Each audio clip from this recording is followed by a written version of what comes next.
Every wolf finds their mate, its destiny written in the stars, blessed by the moon goddess herself. That's what Kira's mother whispered to her every night before she died.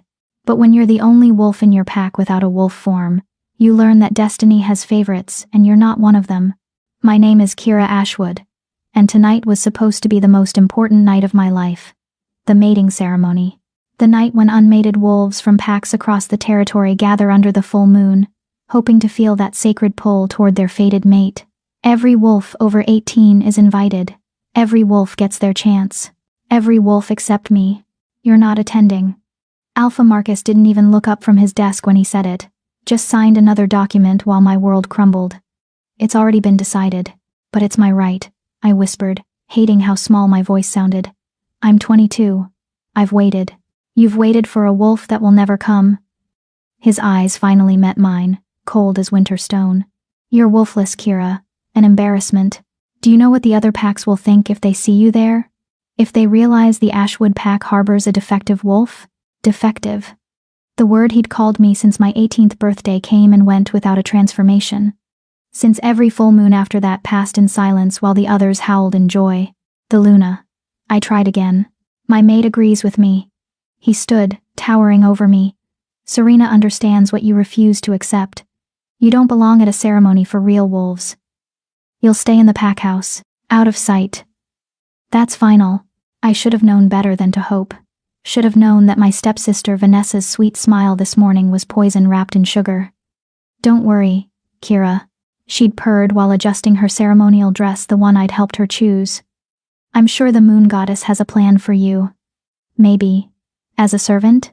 Someone has to serve the mated pairs their celebration wine. The pack had laughed. Even the Omega wolves, the lowest ranked, had laughed at me, because I wasn't just wolfless. I was nothing. But tonight, while the entire territory gathered for the ceremony, while Alpha Marcus presented his perfect daughter to visiting alphas, while Vanessa hunted for the most powerful mate she could sink her claws into, something would happen that none of them expected. The Alpha King himself would arrive, and he would ask one simple question that would shatter everything. Where is Kira Ashwood? Let me take you back to where this all began. 3 months before the ceremony that would change everything, the Ashwood pack wasn't always my prison. Once, when my mother was alive, it was home. She was human, a rarity in the wolf world, but Alpha Marcus's first true love. He'd chosen her over his arranged mate, scandalizing the pack elders. For 5 beautiful years, I had a father who looked at me like I hung the moon. Then Mom died in a car accident when I was 7, and everything changed. Within 6 months, Marcus took Serena as his Luna, a pure-blooded alpha female from the Silver Crest pack. She came with a daughter, Vanessa, perfect, golden Vanessa, with her honey-blonde hair and wolf form so stunning that visiting alphas wrote poems about her silver-white fur. You understand, Kira, Marcus had said the night he introduced them, his hand already on Serena's waist, already forgetting my mother. The pack needs a true Luna, needs strong leadership. What he meant was, you and your human mother were a mistake, I'm correcting. I was 7. I didn't understand. I just knew that suddenly I had a new mother who looked at me like I was a stain on her expensive carpet, and a new sister who smiled while stealing my toys, my room, my father's attention.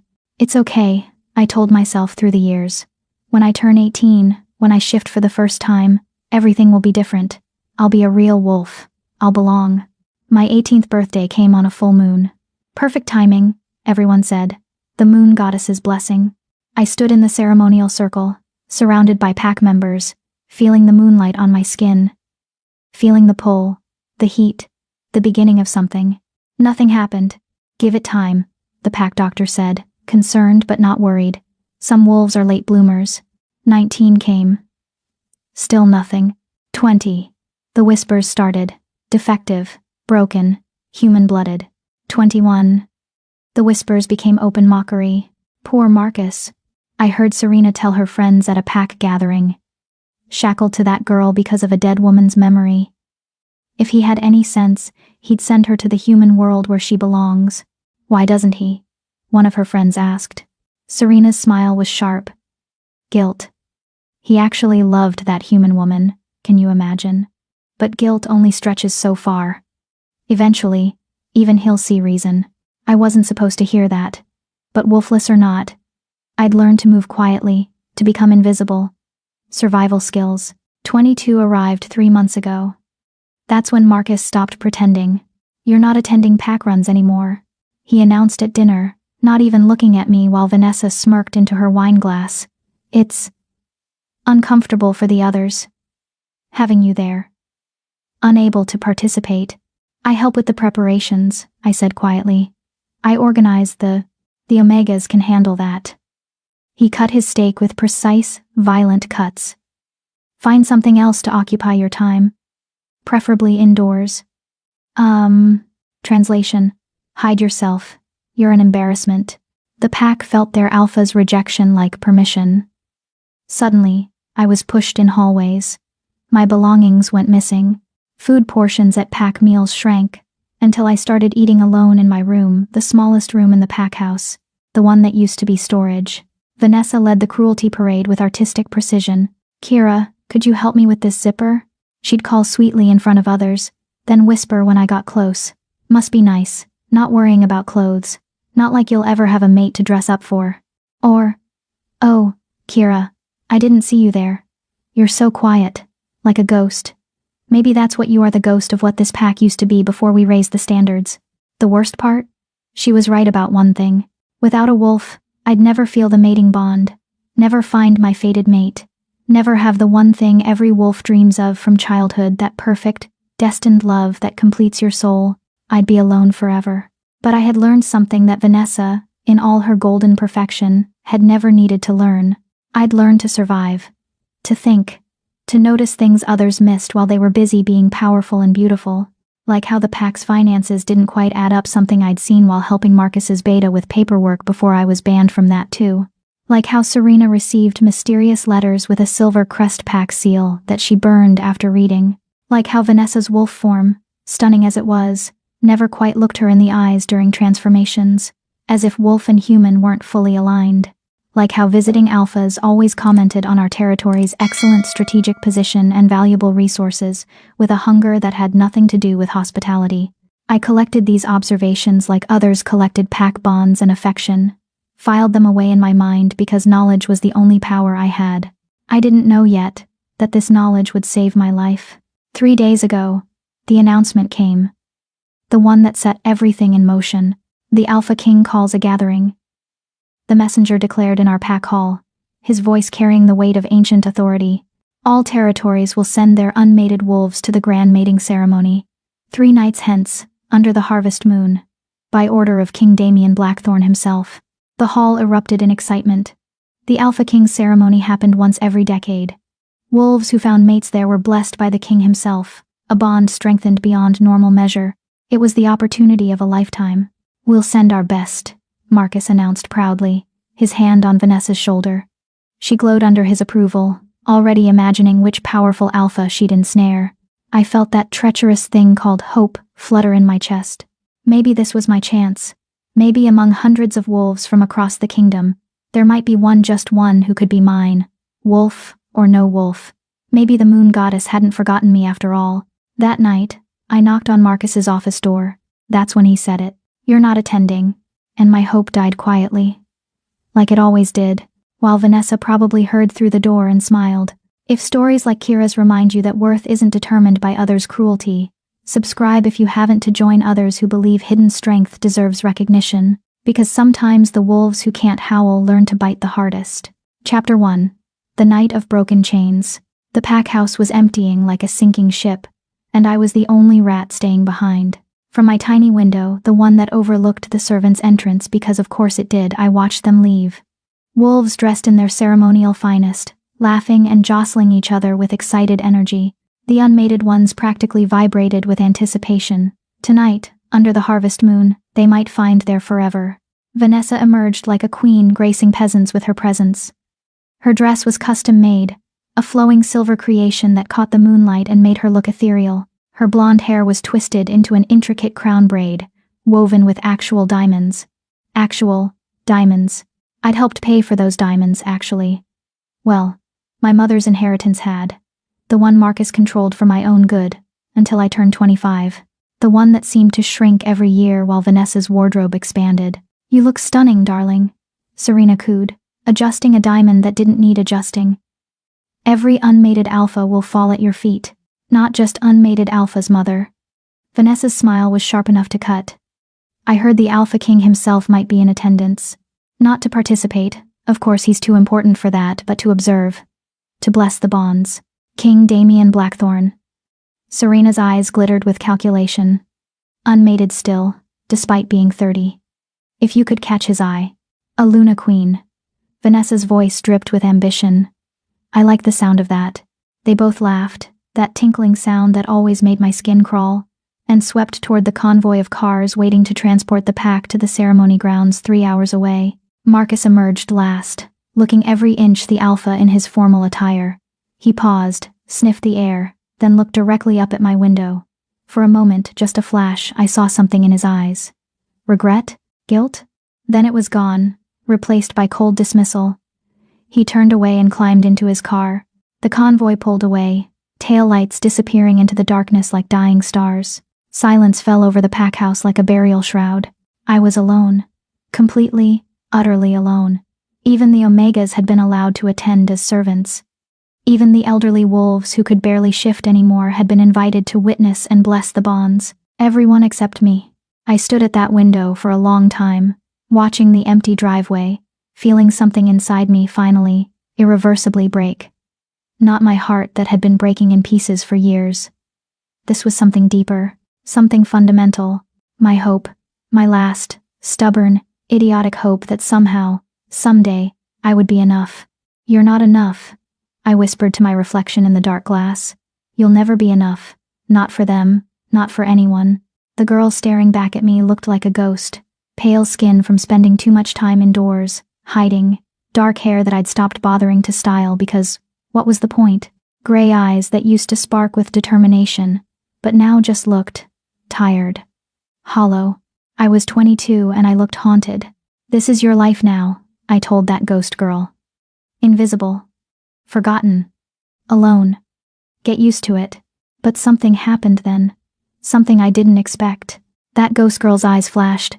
Not with hope, hope was dead. With something harder. Angrier. Rage. Pure, molten rage that I'd been swallowing down for 14 years. Ever since Serena walked into our lives and began systematically erasing my mother's memory, my place, my worth. Rage at Marcus for being too weak to fight for me the way he'd fought for my mother. Rage at Vanessa for making cruelty into an art form. Rage at the moon goddess herself. For making me this way, wolfless, mateless, powerless. But most of all, rage at myself. For accepting it. For bowing my head and taking their scraps and saying, thank you for the privilege of being tolerated in a pack that should have been partly mine. No more, I heard myself say. No more. I didn't plan what happened next. Didn't think it through.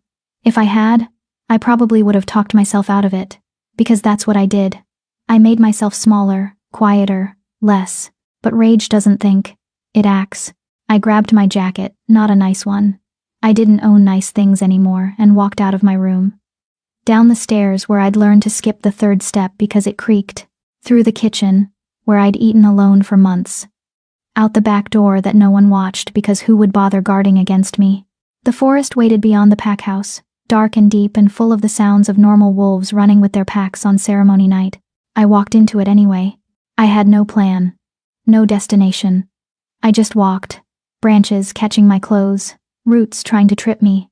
The darkness pressing in from all sides. A wolf would have navigated this easily.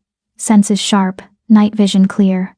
I stumbled and scraped my hands and didn't care. Maybe I'd get lost. Maybe I'd die out here.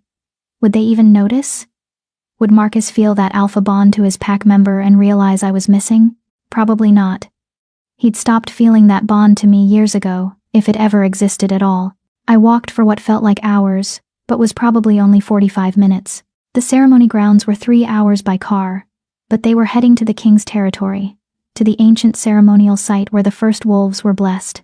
I was just walking into our own territory's forest, going nowhere, achieving nothing. The story of my life. I finally stopped in a clearing, chest heaving, hands bleeding from where thorns had caught me, and screamed. Just screamed. No words. Just all that rage and pain and loneliness ripping out of my throat into the uncaring night. The forest absorbed it like it absorbed everything indifferent, eternal, vast. I sank to my knees in the moss, shoulders shaking, and that's when I heard it.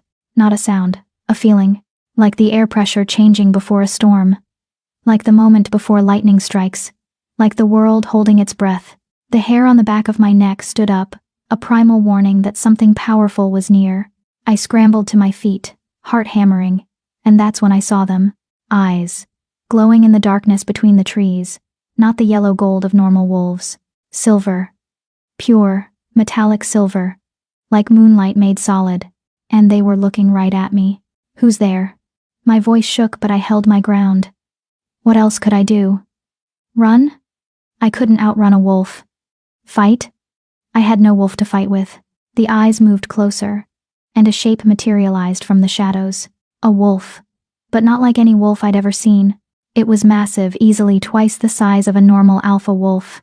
Its fur was black as midnight but seemed to shimmer with that same silver light emanating from its eyes. Power radiated off it in waves that made my knees weak, made every instinct I possessed scream at me to bow, to submit, to acknowledge the apex predator in front of me. But I'd bowed enough for one lifetime. I'm not afraid of you. I lied through my teeth. The wolf's head tilted, studying me with an intelligence that was distinctly human. Then, impossibly, it began to shift. I'd seen hundreds of shifts. They were always the same. A brief shimmer, a fluid transformation, and then a naked human standing where the wolf had been. Most wolves carried clothes tied around their legs for this reason. This shift was different. The air itself seemed to bend around the wolf. Silver light exploded outward, forcing me to shield my eyes. When I lowered my hand, a man stood in the clearing, and not just any man. He was tall, at least 6'4", with a build that spoke of deadly power barely contained. Black hair that looked like he'd been running his hands through it. Sharp, angular features that were somehow both beautiful and harsh. And those eyes, still silver, still glowing faintly, fixed on me with an intensity that made me feel naked despite being fully clothed. He was also completely nude, because shifting destroyed clothes. But he wore it like armor, completely unbothered, utterly confident. I tried very hard to keep my eyes on his face. "You're on my territory," he said, and his voice was like whiskey and smoke, dark, smooth, dangerous. My territory. Not pack territory. Pack lands were communal, belonging to the pack as a whole. Only one kind of wolf spoke like that. "You're the Alpha King," I whispered. His lips curved into something that wasn't quite a smile. "Damien Blackthorn. And you're Kira Ashwood." The world tilted. He knew my name. The Alpha King knew my name. "How do you?" I started, then stopped, because my brain was too busy short-circuiting to form complete sentences. "I was heading to my own ceremony," he said, moving closer with a predator's grace. "The one your entire pack is currently attending. The one you should be at." Each step closer made my heart pound harder. Not from fear, exactly, though there was that. From something else. Something that made my skin feel too tight and my breath come too fast. "I wasn't invited," I managed to say. His eyes flashed with something dangerous. "Explain."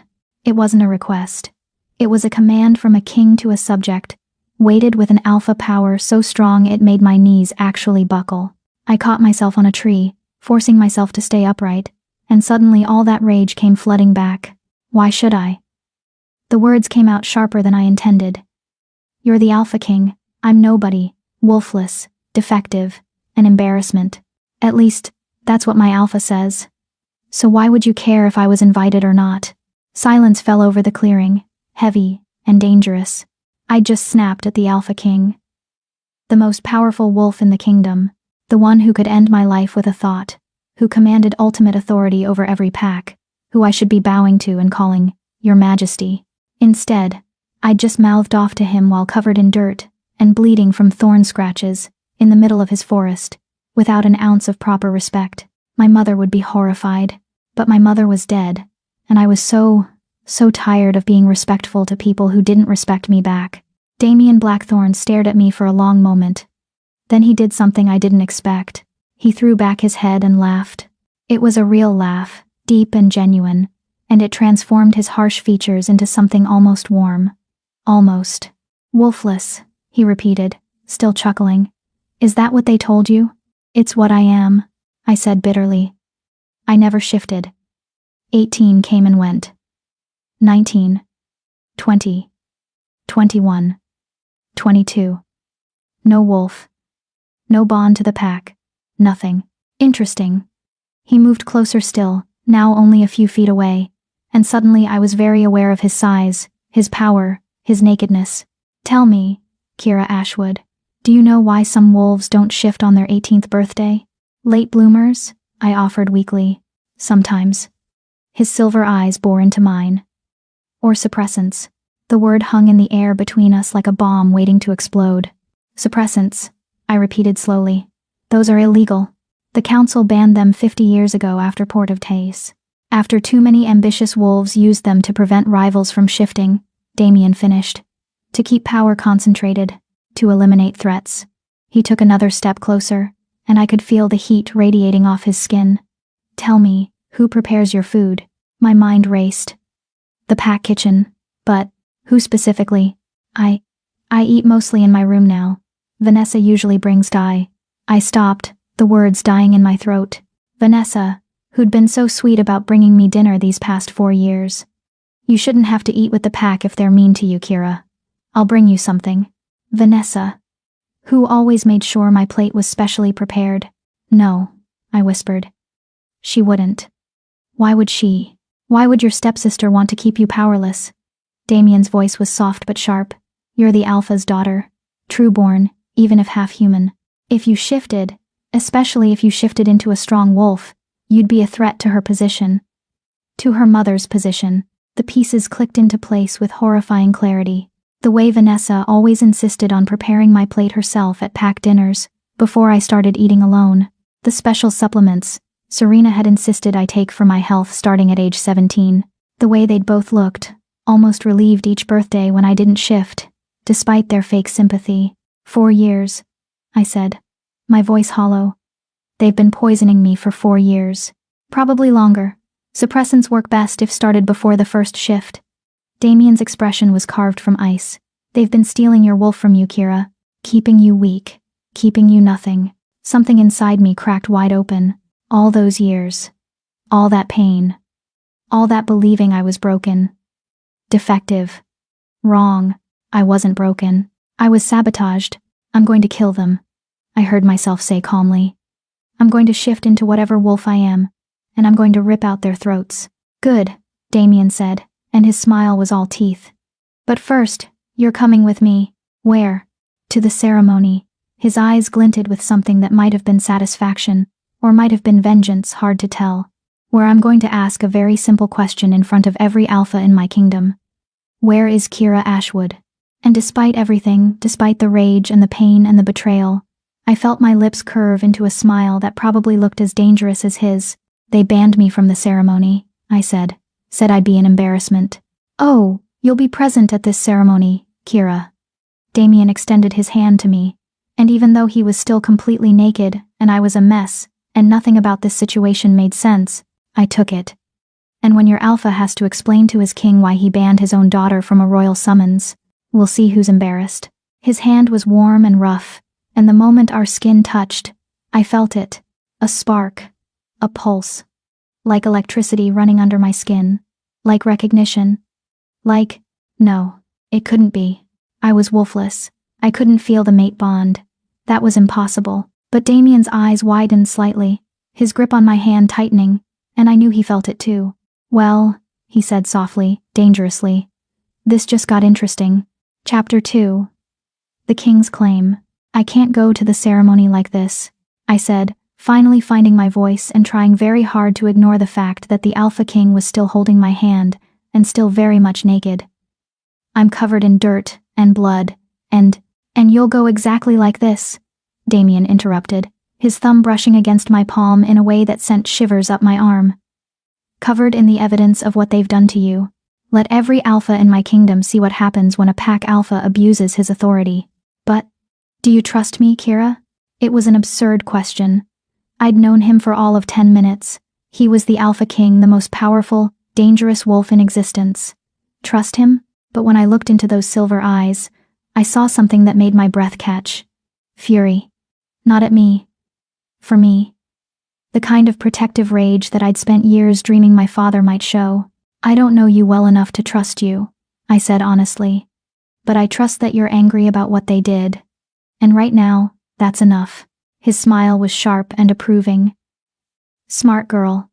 Now, we need to move quickly. The ceremony has already begun, and I need to make an entrance at precisely the right moment for maximum impact." "You planned this," I realized. "You knew I'd be here." I suspected. He finally released my hand, and I hated how much I missed the contact immediately. "I've been investigating your pack for months. Discrepancies in territory reports, unusual financial transactions, complaints from border packs about Ashwood wolves crossing boundaries without permission. Your alpha has been sloppy. Marcus is a lot of things, but sloppy isn't usually one of them. He is when he's distracted by a manipulative mate and an ambitious daughter." Damien moved to where he'd apparently stashed clothes behind a tree, because of course he had, and began dressing with efficient 10 movements. "Serena comes from Silvercrest, yes?" "Yes. How did you langer?" Silvercrest has been trying to expand their territory for decades. Marriages are their favorite tactic. Serena's older sister married into the Western Ridge Pack 15 years ago. Within 5 years, Western Ridge's alpha mysteriously died, and his son, Serena's nephew, took over. Western Ridge is now functionally controlled by Silvercrest. I watched him button a black shirt that probably cost more than my entire wardrobe. "You think they're trying to do the same with Ashwood?" "I think Serena saw an opportunity when your mother died and took it. A grieving alpha with a half-human daughter and substantial territory? Perfect target." He pulled on pants with the same efficient grace.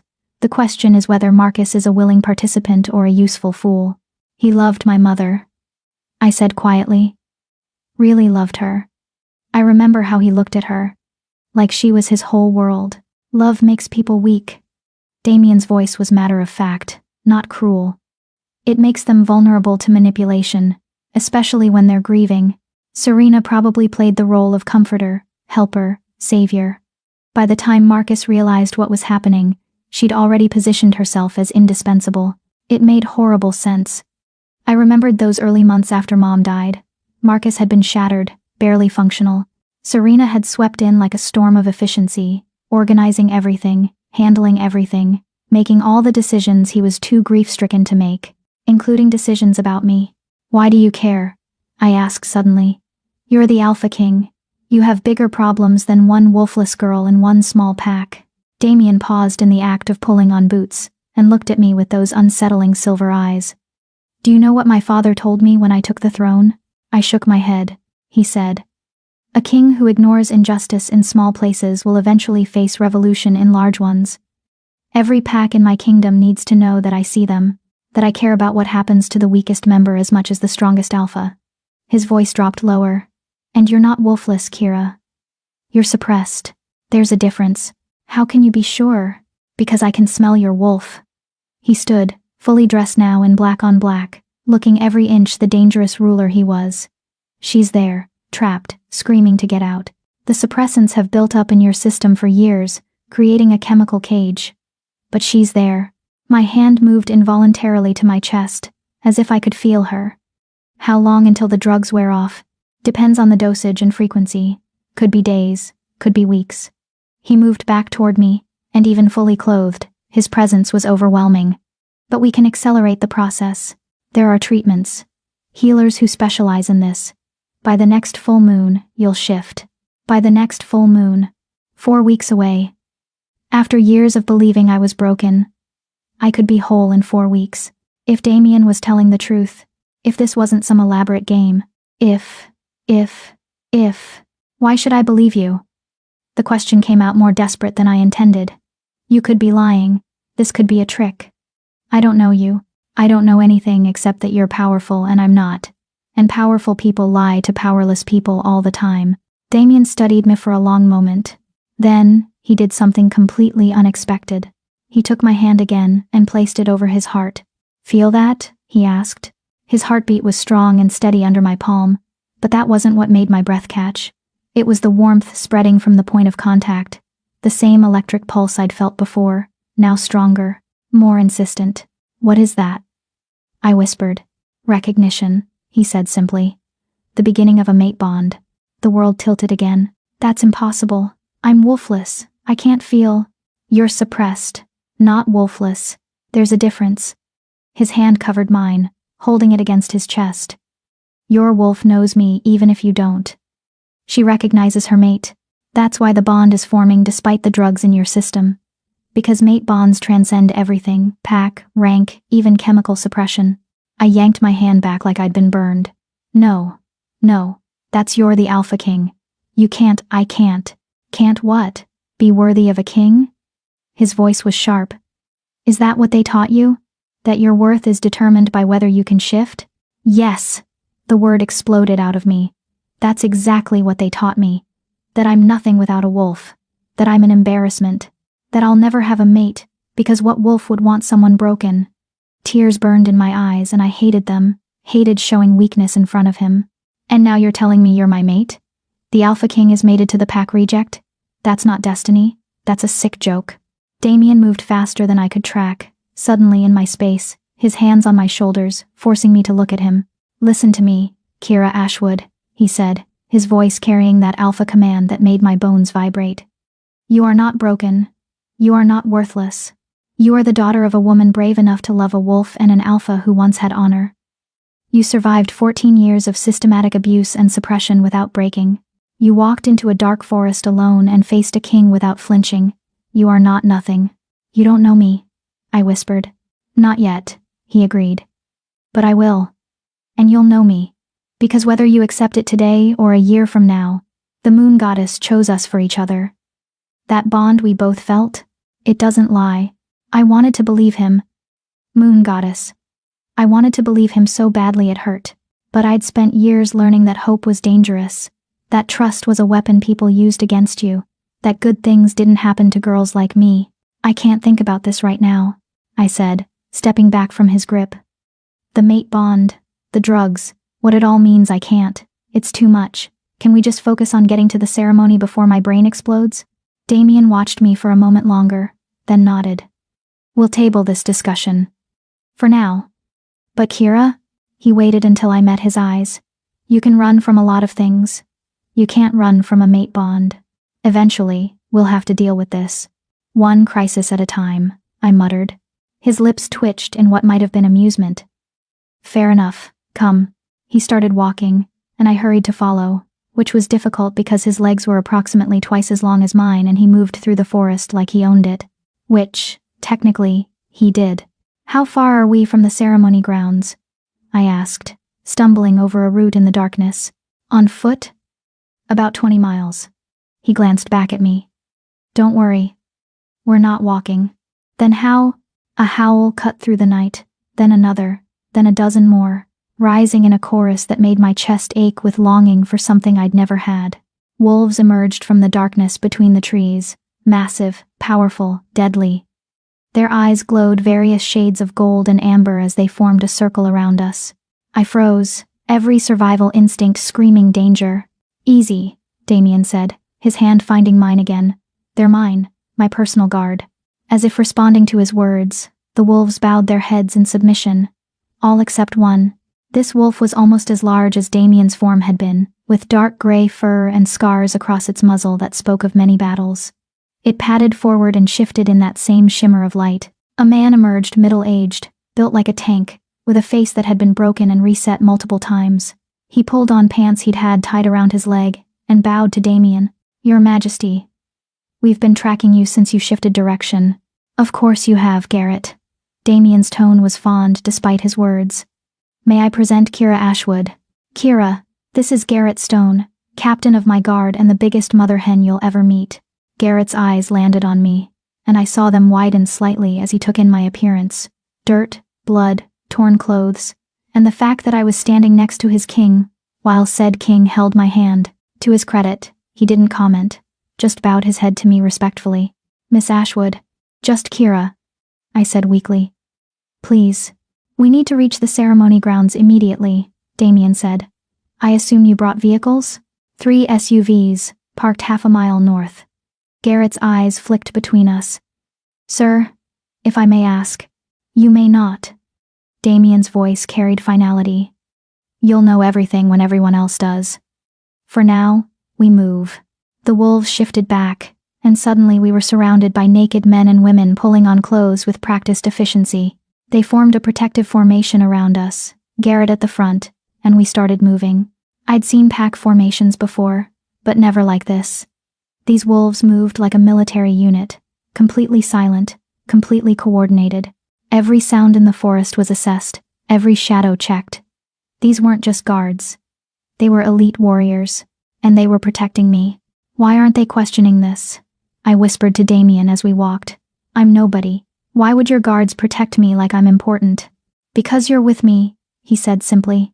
That makes you important. And he hesitated, which seemed unusual for him. They can probably smell the beginning of the mate bond. It leaves a scent, mingles our pheromones. My face went hot.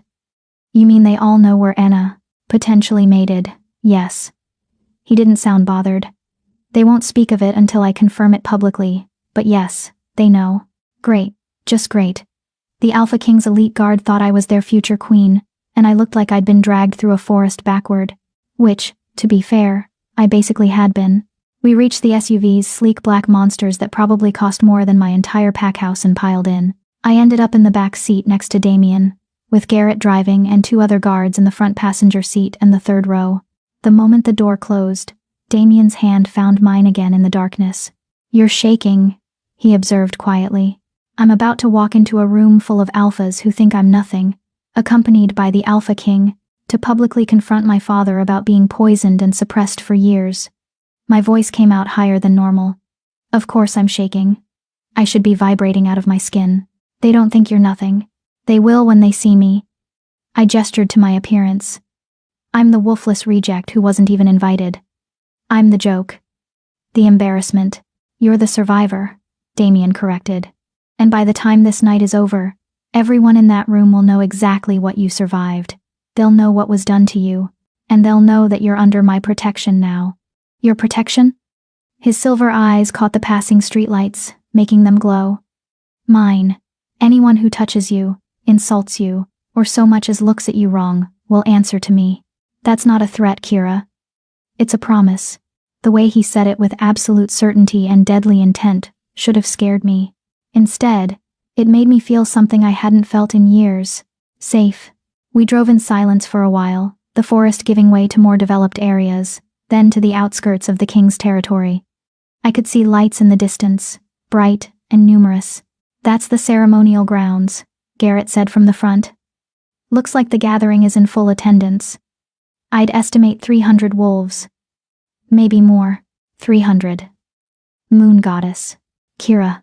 Damien's voice pulled my attention back to him. When we arrive, you stay close to me. Don't speak unless I indicate you should. Don't react to anything your pack says or does. Just stand there and let me handle it. I don't need you to fight my battles. I said, that familiar, stubborn pride rising up. Tonight you do. His grip on my hand tightened. Because this isn't just about you anymore. This is about every wolf in my kingdom knowing that suppressants will not be tolerated. That abuse of pack members will be investigated and punished. That rank doesn't put anyone above the law. You're my evidence, Kira, my proof. Let me use that to make sure this never happens to anyone else. Put that way, it made sense. This was bigger than my personal revenge, though I still really wanted to rip out Vanessa's throat. Okay, I agreed. I'll follow your lead. But after you've made your point then, can I tell them exactly what I think of them? Damien's smile was sharp and approving. After I've made my point, you can burn your bridges however you want. I'll even provide the matches. The SUV slowed as we approached a massive gate, flanked by guards who immediately snapped to attention when they saw the vehicles. The gate swung open without question. We drove through grounds that looked like something from a fairy tale. Ancient trees dripping with silver and gold decorations, pathways lit by thousands of glowing orbs. And at the center, a massive open pavilion where I could see hundreds of wolves gathered. The ceremony, my ceremony. The one I should have been at from the beginning. Are you ready? Damien asked as we pulled to a stop near the pavilion's entrance. Was I ready to face my pack? To confront Marcus? To stand in front of 300 wolves while looking like a disaster and feeling like my entire world was imploding? No, absolutely not. But I'd survived 14 years of abuse. 4 years of being slowly poisoned, and 22 years of believing I was fundamentally broken. I could survive this. Let's go ruin some lives, I said. Damien's laugh was low and dangerous. That's my girl. The guards exited first, forming a protective formation. Then Damien stepped out, moving around the vehicle to open my door himself. He extended his hand to me, and I took it, letting him help me out of the SUV. The moment I stood, I heard it. Music. Laughter. The ceremony in full swing, and then, cutting through it all, a voice I knew all too well, Vanessa's. Father, tell them about the time Kira tried to join a pack run and got lost for 6 hours. Laughter rippled through the pavilion. Cruel, mocking laughter at my expense. Something in my chest, something that had been barely holding together, finally shattered. Damien, I said quietly. Yes? Burn it all down. His smile was savage and beautiful. With pleasure. He placed his hand on the small of my back and guided me forward, toward the lights and laughter and the pack that had thrown me away. Toward my reckoning. Chapter 3. The Reckoning. The pavilion was magnificent in a way that made my breath catch despite everything. Crystal chandeliers hung from ancient oak branches, casting rainbow light across hundreds of wolves dressed in their finest ceremonial attire. The air hummed with power. So many alphas in one place created a pressure that would have brought weaker wolves to their knees. I felt it like a physical weight, but I kept walking. Damien's hand on my back was a steady anchor, warm and grounding. His guards flanked us in a formation that screamed importance, danger, royalty. People were starting to notice. Conversations stuttered and died as we passed. Heads turned, eyes widened. I heard the whispers start like wildfire spreading through dry grass. Is that the king? King Damien is here? Why is he who's that with him? She looks like she crawled through a forest. Is that blood on her hands? We walked through the crowd like a knife through silk, everything parting before us. Some wolves bowed their heads in respect. Others stared in confusion or curiosity.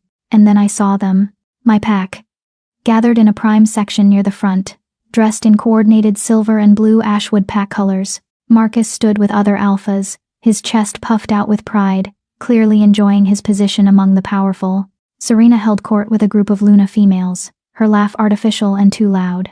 And Vanessa, perfect, beautiful Vanessa, stood surrounded by unmated alphas like a queen with her courtiers, wearing that diamond-studded dress and a smile that could cut glass. She was in the middle of telling another story. I could hear her clear, carrying voice even across the distance. And poor Kira actually thought she might attend tonight. Can you imagine? Father had to explicitly forbid it because she just couldn't understand that some events are for real wolves only. More laughter. Cruel, casual laughter at my expense, because I wasn't there to hear it. Because I was supposed to be locked away in the pack house, invisible and forgotten, except I wasn't. Damien's hand pressed more firmly against my back. A silent question.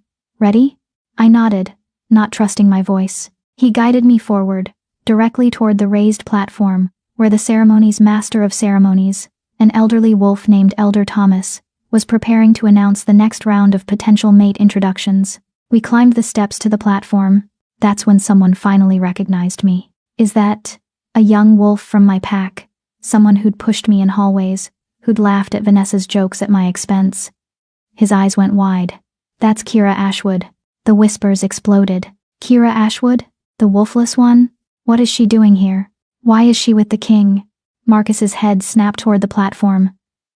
I watched his face cycle through confusion, recognition, shock, and then something that might have been fear. Good. Elder Thomas noticed us on the platform and turned, his elderly face creasing in confusion that shifted rapidly to alarm when he recognized Damien. Your Majesty, he immediately bowed deeply. We weren't expecting that is. We're honored by your presence, but, Elder Thomas. Damien's voice cut through the rising noise like a blade. It wasn't loud, but it carried alpha command laced into every syllable, impossible to ignore. I require your attention, and the attention of every wolf present. Silence fell like a guillotine blade. 300 wolves went utterly still, every eye fixed on the platform. On Damien. On me. I'd never had so many people look at me at once. Part of me wanted to run, to hide, to make myself small and invisible like I'd learned to do. But Damien's hand was still on my back, steady and warm. And something in me, something that had been beaten down but never quite broken, lifted its head and refused to cower. I apologize for the dramatic entrance, Damien continued, his voice carrying effortlessly across the pavilion. But I've encountered a situation that requires immediate attention, a situation that, frankly, makes me question whether this ceremony should continue at all. Gasps rippled through the crowd. Canceling the ceremony? The one that happened once a decade? That was unthinkable. Marcus stepped forward from the crowd, his alpha bearing on full display. Your Majesty, I'm sure whatever concerns you have can be addressed after Alpha Marcus Ashwood. Damien's voice dropped to something cold and dangerous. I wasn't speaking to you. In fact, you should probably be very quiet right now. Marcus's face flushed red, but he pressed his lips together. You didn't argue with the Alpha King. Not publicly. Not when he used that tone. Damien surveyed the crowd with those eerie silver eyes, letting the tension build. I came to this ceremony to observe and bless the matings, as is tradition, he said. I expected to see the best and brightest of my kingdom's unmated wolves. I expected to see honor, tradition, and respect for the moon goddess's gifts. His expression hardened. Instead, I found something that offends me deeply, a crime that strikes at the very heart of what we are as wolves. The silence was absolute. I could hear my own heartbeat, rabbit-fast in my chest. Some of you may recognize the young woman beside me, Damien continued. For those who don't, this is Kira Ashwood, daughter of Alpha Marcus Ashwood, 22 years old, and according to her pack, wolfless. The word rippled through the crowd with renewed whispers. I felt eyes crawling over me, assessing, judging, finding me wanting. Except she's not wolfless, Damien said, and his voice cracked like a whip. She's suppressed. For the past 4 to 6 years, possibly longer, someone has been dosing her with illegal suppressants, drugs banned by the council half a century ago, because they were used to eliminate rivals and consolidate power. Drugs that can cause permanent damage if used long enough. Drugs that have been slowly poisoning this young woman while her pack mocked her for being unable to shift. The pavilion erupted. Shouts of disbelief, horror, anger, alphas demanding to know who was responsible, Lunas clutching their own children closer, elder wolves shaking their heads in disgust. I watched my pack's section. Watched the Ashwood wolves' faces cycle through shock and confusion. Some looked genuinely horrified. Others looked skeptical. Vanessa had gone white as snow. Serena's face was a careful mask of shock, but her eyes were calculating, already planning her defense. Marcus looked like he'd been struck by lightning. That's impossible, Marcus managed, his voice shaking. Your Majesty, I don't know what you've been told, but Kira is simply a late bloomer, or perhaps you'd like to explain why your daughter was found wandering alone in the forest tonight, bloody and distressed, on a night when every unmated wolf in your pack was ordered to attend this ceremony? Damien's voice could have frozen fire. Why was Kira Ashwood, your legitimate daughter, banned from tonight's gathering? Marcus opened his mouth, closed it. No words came out. Let me guess, Damien continued, his tone conversational but laced with venom. She's an embarrassment. A liability. Wolfless girl reflects poorly on the Ashwood pack's reputation. Better to hide her away, keep her out of sight, pretend she doesn't exist. She was invited. Serena suddenly spoke up, stepping forward with her Luna's bearing fully engaged. Her voice rang with false concern. Of course she was invited, Your Majesty. Kira chose not to attend. She was feeling unwell, as she often does. Don't. The single word from Damien made Serena actually step back. Don't insult my intelligence by lying to my face, Luna. I can smell deception, and you reek of it. Serena's mask cracked, just a little. Kira. Damien turned to me, his voice gentler. Tell everyone here what happened tonight. This was it, my moment. Every eye in the pavilion on me, waiting. My throat felt like sandpaper. My hands were shaking, but I lifted my chin and forced myself to speak. Alpha Marcus told me 3 days ago that I wasn't allowed to attend the ceremony, I said. My voice came out quieter than I wanted, but it carried in the dead silence. He said I was an embarrassment, that other packs would think less of Ashwood if they saw a wolfless pack member. He ordered me to stay in the pack house, out of sight. That's not, Marcus started. He's not finished, Damien snapped. I took a shaky breath. I've been told my entire life that I'm defective, broken, that I'm nothing without a wolf. My stepmother and stepsister have spent years making sure I know my place. Which is nowhere. Hidden. Forgotten. Alone. My voice was getting stronger now, anger burning through the fear. I eat alone because they made pack meals unbearable. I stay in the smallest room in the pack house because my original room, my mother's room, was given to Vanessa the year after my mother died. I'm not allowed at pack runs, pack meetings, or apparently, ceremonies that every other wolf is invited to. Because I'm the embarrassment. The reject. The wolfless failure who should have had the decency to disappear. Wolves in the crowd were growling now. Low, angry sounds. Because pack was everything to wolves. Family was sacred. And what I was describing, systematic exclusion and abuse, it went against every instinct they had. And the suppressants? Elder Thomas asked, his aged voice sharp. Do you know who administered them? I looked at Vanessa, at her white face and wide eyes, and the way her hands were clenched into fists at her sides. My stepsister, I said clearly. Vanessa. She always insisted on preparing my meals personally, said she was being kind, bringing food to my room so I didn't have to face the pack. She gave me supplements that she said would help with my health, starting when I was 17, right before my 18th birthday. Every head turned to Vanessa. She laughed. Actually laughed, high and brittle and false. This is insane, she said, her voice carrying that same sweet tone she always used. Your Majesty, surely you don't believe this? She's confused. Probably attention-seeking because she's upset about missing the ceremony. I would never, I love my sister. Sister? The word came out of my mouth like poison. You've never called me sister before. You call me, the wolfless one, when you think I can't hear. You've spent 4 years making my life hell while slowly poisoning me, and now you're going to stand there and claim you love me? End quote. I do love you. Vanessa's eyes filled with tears. Perfect. Crystalline tears that probably looked genuine to people who didn't know her. I've tried so hard to help you, to support you, and this is how you repay me? By making up horrible lies in front of the king? She was good. Really good. I could see some wolves in the crowd wavering, uncertain. But Damien wasn't wavering. Garrett, he said calmly. The captain of the guard stepped forward, holding something in his gloved hand. A small vial of amber liquid. Found in Miss Vanessa Ashwood's personal belongings, Garrett said, his voice flat and professional. While you were making your entrance, Your Majesty, I took the liberty of having my team search the Ashwood Pack's guest quarters. This was hidden in a locked case under Miss Vanessa's bed. He held up the vial. And even from where I stood, I could see the liquid inside shimmer with an oily, unnatural sheen. Suppressants, Elder Thomas breathed, his face going gray. Moon Goddess preserve us. Those are suppressants. The pavilion exploded into chaos. Alphas were shouting, demanding justice. Wolves from other packs were backing away from the Ashwood section like they carried plague. My own pack members were staring at Vanessa with horror and dawning rage, because this wasn't just about me anymore. This was about the law. About honor. About a crime so serious that it carried a mandatory sentence. Vanessa's face had gone from white to gray. That's not mine. Someone planted it. Kira probably. Kira has been with me for the past 2 hours, Damien said coldly. And my guards don't plant evidence.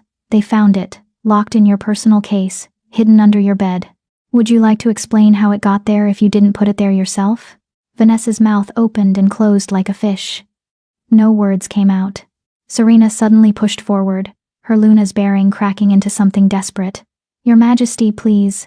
My daughter is young, foolish perhaps, but she meant no harm. It was a misguided attempt to help. Kira was so depressed about not shifting, and Vanessa thought that poisoning her stepsister would help her depression? Damien's voice was sharp enough to draw blood. Please, Luna Serena. Explain to me how systematic poisoning is helpful. It was to protect her. Serena's voice rose, desperation bleeding through. Don't you see? Every birthday that passed without a shift, Kira became more of a target. Wolves were talking, questioning Marcus's bloodline, wondering if he was weak. We were protecting the pack's reputation. Protecting Marcus's position. Protecting yourselves, I said quietly. You were protecting yourselves. Because if I shifted, especially if I shifted into a strong wolf, I'd be a threat to your positions, to Vanessa's status as the favored daughter, to your control over my father and the pack. Serena's eyes met mine, and for a moment, the mask dropped completely. I saw cold calculation, pure ambition, and no remorse whatsoever. You're half human, she said, her voice like ice. You were never going to be a strong wolf. Never going to be good enough. I did you a favor, sparing you the disappointment. Enough. Damien's voice cracked across the pavilion like thunder, and I actually felt wolves around us drop to their knees from the sheer alpha power behind it. You admit it, in front of 300 witnesses, and your king. You admit to systematically poisoning your stepdaughter. Serena seemed to realize what she'd just done. Her face drained of all color. That's not I didn't mean. Marcus Ashwood. Damien turned to my father, who stood frozen among the crowd. You're the alpha, the head of your pack, the one responsible for the safety and well-being of every member. Did you know? Marcus looked at me, really looked at me, for the first time in years. I saw something break in his face. No, he whispered. Moon goddess. No, I didn't. I thought she was just... His voice cracked. Kira, I swear I didn't know. I thought you were truly wolfless. You thought it was easier to believe I was broken than to question why your perfect new family might want to keep me that way, I said, and I was surprised by how steady my voice was. You chose them over me, father. Every day for 14 years, you chose them over me. Because I was weak, Marcus said, and tears were actually streaming down his face. Because I was drowning in grief, and Serena was there, and I let her make decisions I should have made, and I failed you. I failed your mother. I failed everything I was supposed to be. It was the most honest thing he'd said to me in over a decade. It was also too late. The law is clear, Elder Thomas said, his voice heavy with regret. Use of suppressants on another wolf without consent is a crime punishable by exile or death, at the king's discretion. No, Vanessa shrieked. You can't. I'm the alpha's daughter. You're a poisoner, Damien said flatly, and you'll face the consequences, as will your mother. Your Majesty, please. Marcus dropped to his knees, and the sight of an alpha submitting so completely sent shockwaves through the crowd. Please, punish me. Exile me. Strip my rank. Take my territory. Do whatever you want. But my daughter, she's young. She was influenced by her mother. She's 24 years old and spent 4 years deliberately poisoning her stepsister, Damien said. She's not a child, Marcus. She's a criminal. Then make it exile. Marcus begged. Please, Your Majesty. Not death. I know I have no right to ask for mercy. But you don't, I said. Everyone looked at me. I stepped forward, away from Damien's protective hand, and looked down at my father kneeling on the ground. You have no right to ask for mercy, I repeated. You showed me none. She showed me none. They poisoned me, father. Stole years of my life. Made me believe I was worthless. And you let them. So, no, you don't get to beg for their lives now. Marcus's face crumpled. Kira, but I'm not them, I continued, my voice shaking but firm. I'm not cruel. I'm not vindictive, and I don't want their deaths on my conscience. I turned to Damien. Exile, for both of them, stripped of rank and pack bonds, banned from all pack territories in the kingdom. They can go live as rogues and see how they like being nothing. Damien studied me for a long moment. You're certain? The law allows for harsher punishment. I'm certain. Let them live with what they've done. That's punishment enough. He nodded slowly, then raised his voice to carry across the pavilion. By the authority vested in me as Alpha King, I hereby strip Luna Serena Ashwood and Vanessa Ashwood of their ranks, pack bonds, and territory rights.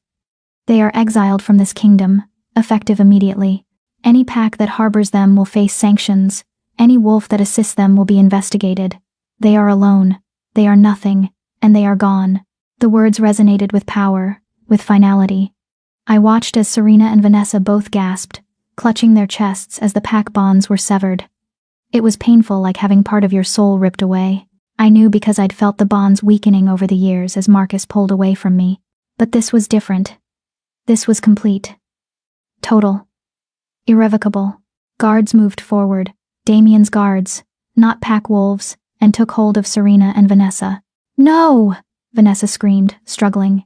"Father, don't let them. Father, please." But Marcus just knelt there, broken and crying, and said nothing. They were dragged away, Vanessa screaming curses and Serena silent and stony-faced. And I felt nothing. No satisfaction. No joy. Just exhaustion. "Marcus Ashwood," Damien continued. "You failed in your fundamental duty as Alpha. You allowed a member of your pack, your own daughter, to be abused and poisoned under your roof. The council will decide if you're fit to continue as Alpha. Until then, you're on probation. One more failure, one more sign of weakness, and you'll lose everything. Do you understand?" "Yes, Your Majesty," Marcus whispered. "Now get out of my sight." Marcus stood on shaking legs and walked away, suddenly looking decades older. The rest of the Ashwood pack followed, their heads down, carrying the shame of what had been revealed. I stood on the platform, surrounded by hundreds of staring wolves, and felt the weight of it all crash down on me. My legs gave out. Damien caught me before I hit the ground, pulling me against his chest, his arms strong and steady around me. "I've got you," he murmured into my hair. "You're safe. You did it. It's over." "Is it?" I asked, my voice muffled against his shirt. "The worst of it, yes." His hand stroked my back in soothing circles. "The rest we'll handle together. Together." The word should have terrified me. Instead, it felt like a promise. Like maybe, for the first time in 14 years, I wasn't alone. Chapter 4. Awakening. I don't remember much about leaving the pavilion. Just fragments. Damien's arms around me, the whispers of 300 wolves following us out, the cool night air on my face, Garrett's gruff voice saying something about getting her to safety, the smooth leather of the SUV seat beneath me, and then exhaustion pulled me under like a riptide, and I surrendered to it. I woke to sunlight streaming through windows that were definitely not mine, in a bed that felt like sleeping on a cloud, under sheets that probably cost more than everything I'd ever owned combined. For a blissful moment, I didn't remember. Then it all came crashing back. The ceremony, the confrontation, Damien revealing everything in front of the entire kingdom's unmated wolves, Vanessa and Serena's exile, Marcus's broken face, the mate bond. I sat up too quickly and immediately regretted it as the room spun. My hands, I looked down at my hands. Someone had cleaned and bandaged the cuts from the thorns. I was wearing soft pajamas that definitely weren't mine, and I smelled like lavender soap. Someone had bathed me while I was unconscious. That should have been alarming, but mostly I was grateful not to be covered in forest debris anymore. "You're awake." A woman's voice, warm and professional, came from a chair by the window. She was middle-aged, with kind eyes and the bearing of someone used to authority. "I'm Dr. Sarah Chen, the Royal Pack physician. How are you feeling?" "Like I got hit by a truck full of emotional trauma," I said honestly. Her lips twitched. "That's surprisingly accurate. You collapsed from exhaustion and shock last night. His Majesty carried you here himself, and refused to leave until I assured him you were stable." She stood and approached the bed, her movements calm and measured. "May I examine you?" I nodded, still trying to process the phrase, "His Majesty carried you here himself." Dr. Chen checked my pupils, my pulse, listened to my heart. Her hands were gentle but efficient. "The good news is you're physically healthy, all things considered. The cuts were minor, no signs of infection. But Kira..." She sat on the edge of the bed, her expression serious. "The suppressants in your system are another matter. I drew blood while you slept, with His Majesty's permission. The levels are concerning." "How concerning?" "You've been dosed consistently and heavily for at least 4 years, possibly longer. The chemical buildup is significant. We can flush most of it out with treatments, but..." She hesitated. "There may be permanent effects. Delayed shifting, difficulty maintaining wolf form at first. Possible pain during your first transformations. I won't know the full extent until we get the drugs out of your system and you actually shift." "But I will shift?" The question came out smaller than I intended. "I do have a wolf?" "Oh, honey." Dr. Chen's expression softened. "You absolutely have a wolf. I can sense her, trapped and furious. She's been trying to break free for years. Once we clear the suppressants, she's going to emerge like a hurricane." Something tight in my chest loosened. "How long?" "The treatments will take 2 weeks of intensive therapy. After that, You should be able to shift within days, possibly during the next full moon, which is, she checked her tablet, 3 weeks away. Perfect timing, actually. 3 weeks. In 3 weeks, I could finally meet the part of myself I'd thought was gone forever. Where am I? I asked, looking around the room properly for the first time. It was gorgeous, high ceilings, elegant furniture, windows that overlooked manicured gardens. This wasn't a pack house. This was a palace. The king's personal residence, Dr. Chen confirmed. You're in the guest wing, though His Majesty mentioned he might move you to quarters closer to his own once you're feeling better. She gave me a knowing look. He's been very concerned about your well-being. Heat crept up my neck. About that, the whole mate bond thing. Is it real? Or was he just saying that to protect me? Do you feel it? Dr. Chen asked gently. The pull? The awareness of him even when he's not in the room? I did. Even now, I could sense Damien somewhere in the building. Not his exact location, but his presence, like a warm weight in my chest, a compass always pointing toward him. The bond doesn't lie, Dr. Chen said. Especially not a royal bond. Alpha king mates are rare, maybe one every few generations. The moon goddess chooses very carefully. You're his, Kira. And he's yours. Whether you accept it or not. That's the truth. A knock on the door interrupted whatever I might have said to that. Come in, Dr. Chen called. Damien entered, and my breath caught. He was dressed more casually than last night. Dark jeans and a fitted black shirt, but he still radiated power. Those silver eyes found mine immediately, and I felt that pull intensify, like a rope between us drawing tight. You're awake, he said, his voice carrying relief. Good, Dr. Chen. How is she? Stable, coherent, needs rest and treatment, but she'll recover. Dr. Chen stood. I'll give you 2 privacy. Kira, I'll be back this afternoon to start the first treatment. Until then, take it easy. Your body has been through significant trauma. She left, closing the door softly behind her. Silence fell between us, not uncomfortable, but weighted, charged. You carried me here, I said finally. You collapsed in my arms. What else was I supposed to do? He moved closer, settling into the chair. Dr. Chen had vacated.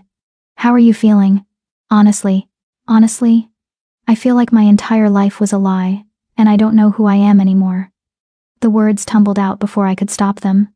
For 14 years I thought I was broken, defective, worthless. And it turns out I wasn't broken, I was sabotaged. By my own family. While my father looked the other way. I know. His voice was gentle but his eyes were hard. What they did to you was unforgivable. You gave them exile instead of death, I said. You could have overruled me. You're the king. Why didn't you?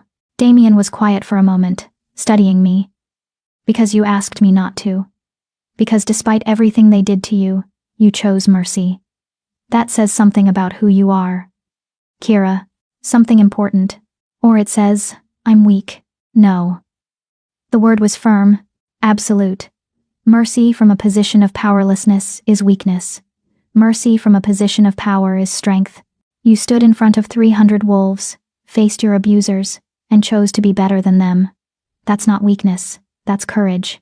I wanted to believe him. Wanted to believe I was strong instead of just tired of fighting. What happens now? I asked. I can't go back to the Ashwood pack. Even if Marcus is still alpha, even if they'd take me back, I can't. You're not going back.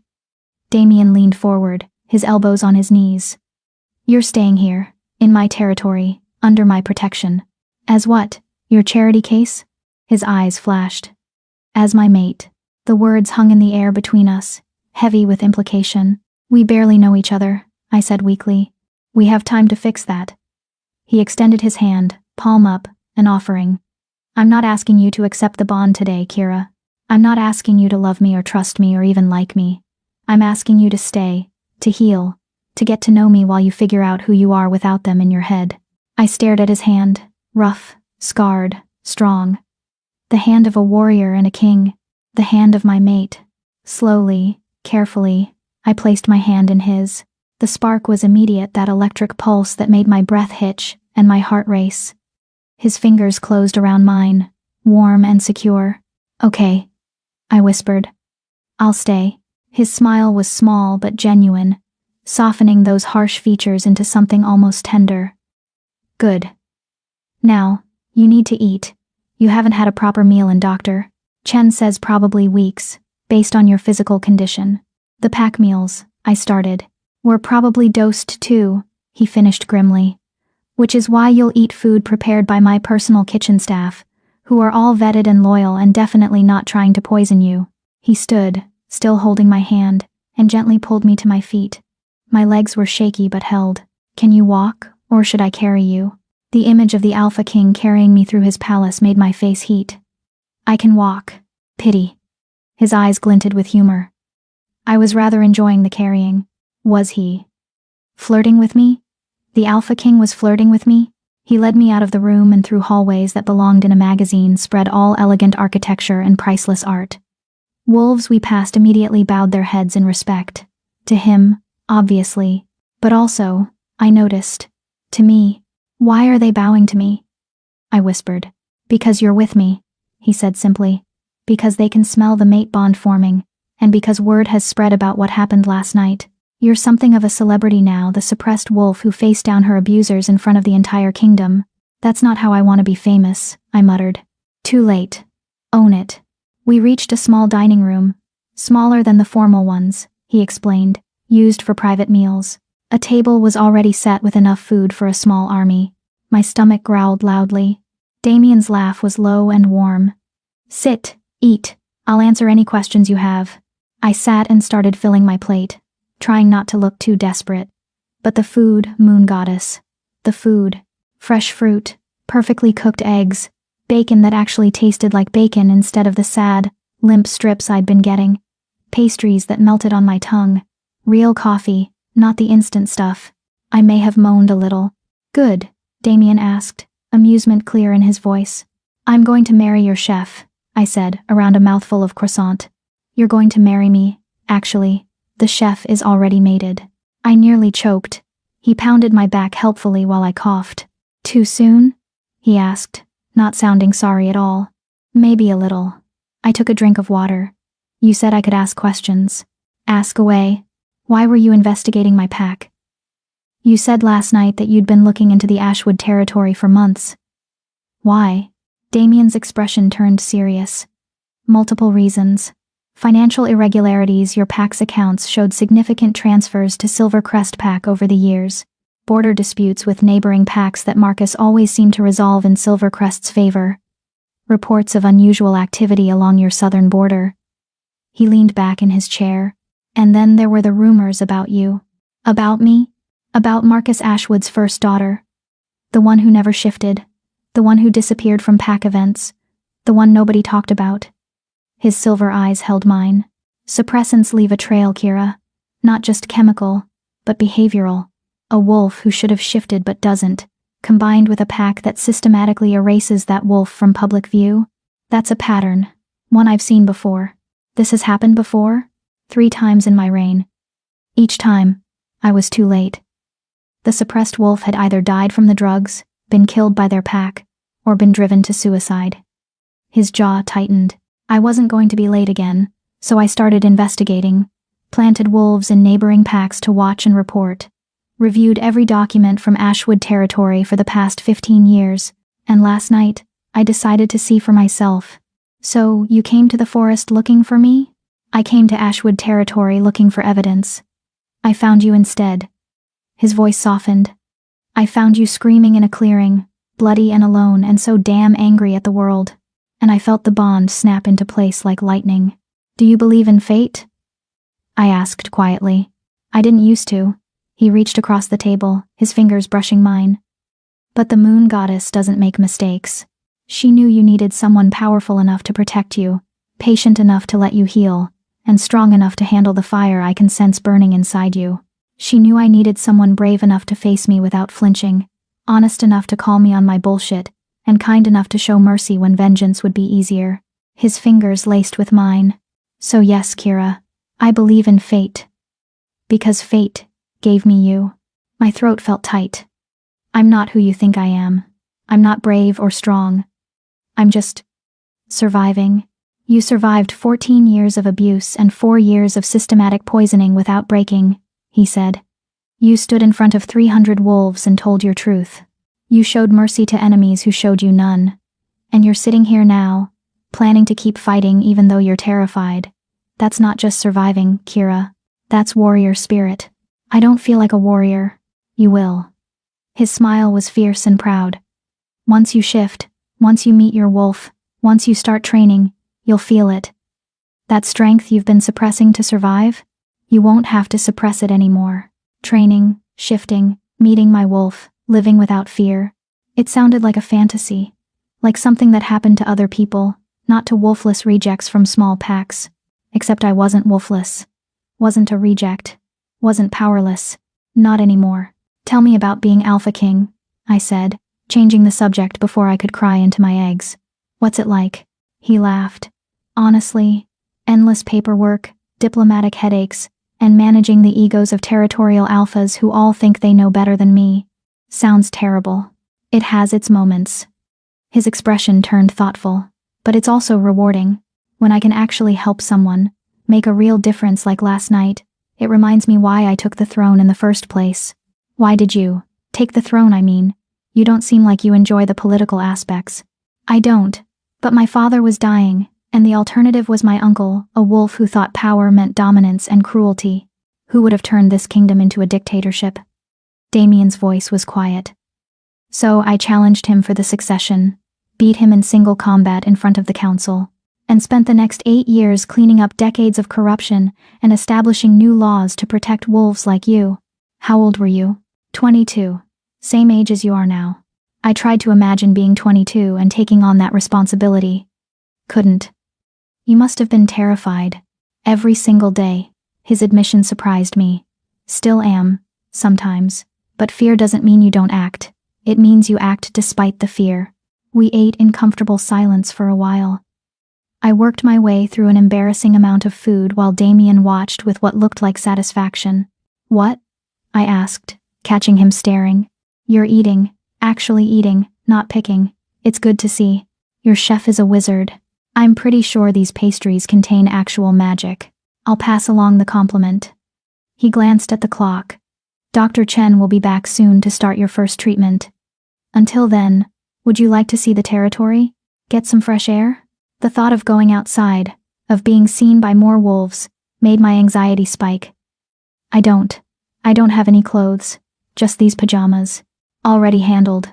He stood and offered his hand. I had my assistant pick up some things in your size. They're in your closet.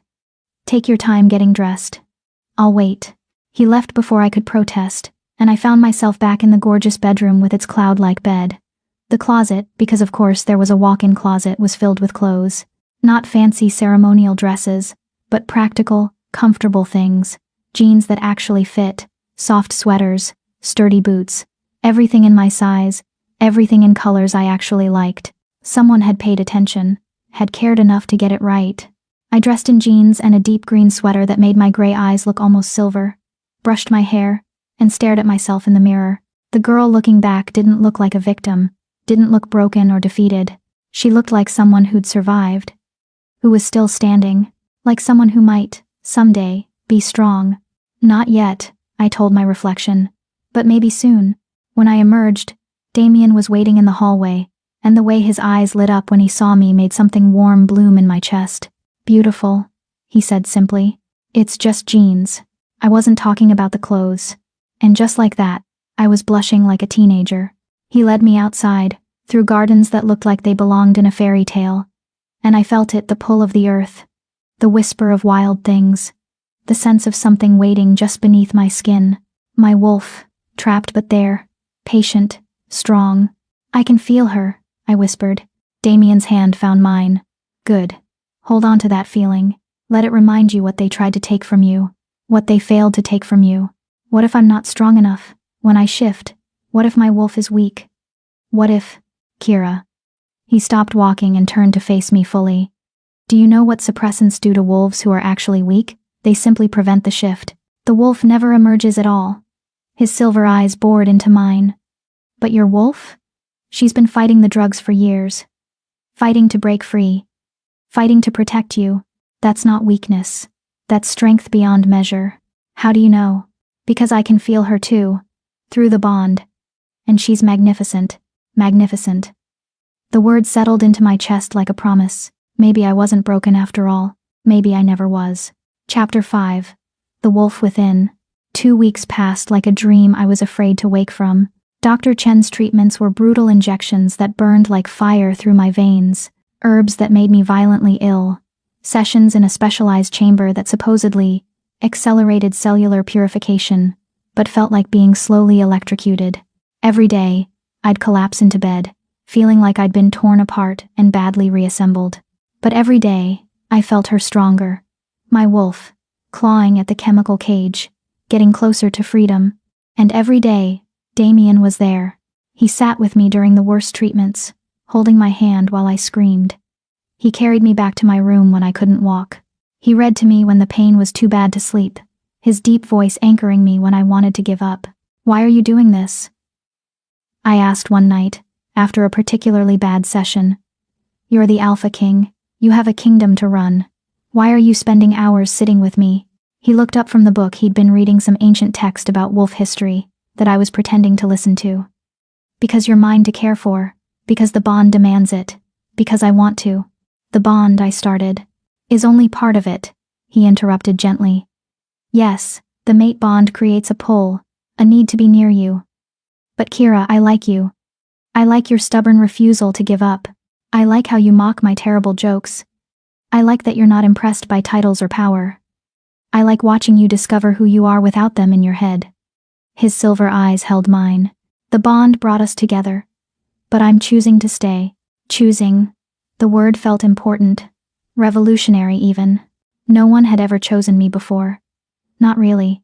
I'd been tolerated, controlled, used. But chosen? Wanted? That was new. "I like you too," I admitted, my voice small. "You're bossy and overprotective, and you have terrible taste in books. This is a classic, but you're also kind. Patient. You listen when I talk. You don't make me feel small." I looked down at my hands. "I'm not ready for the mate bond. Not ready for everything that means. But I'm glad it's you." His smile was soft and genuine. "That's enough. For now, that's more than enough." The third week brought changes I couldn't ignore. My senses sharpened. I could hear conversations from rooms away, could smell the individual components in my food, could see in the dark like it was merely dim instead of pitch black. My strength increased. I accidentally broke a doorknob. Shattered a glass just by gripping it too hard. Dr. Chen said it was normal, my wolf's strength bleeding through as the suppressants cleared. And the dreams started. Every night, I dreamed of running. Of 4 paws instead of 2 feet. Of forest and moonlight and the pure joy of speed. I'd wake up with phantom memories of fur and claws, reaching for something just beyond my grasp. "Soon," Dr. Chen said during my final treatment. "Maybe even tonight. The full moon rises at midnight.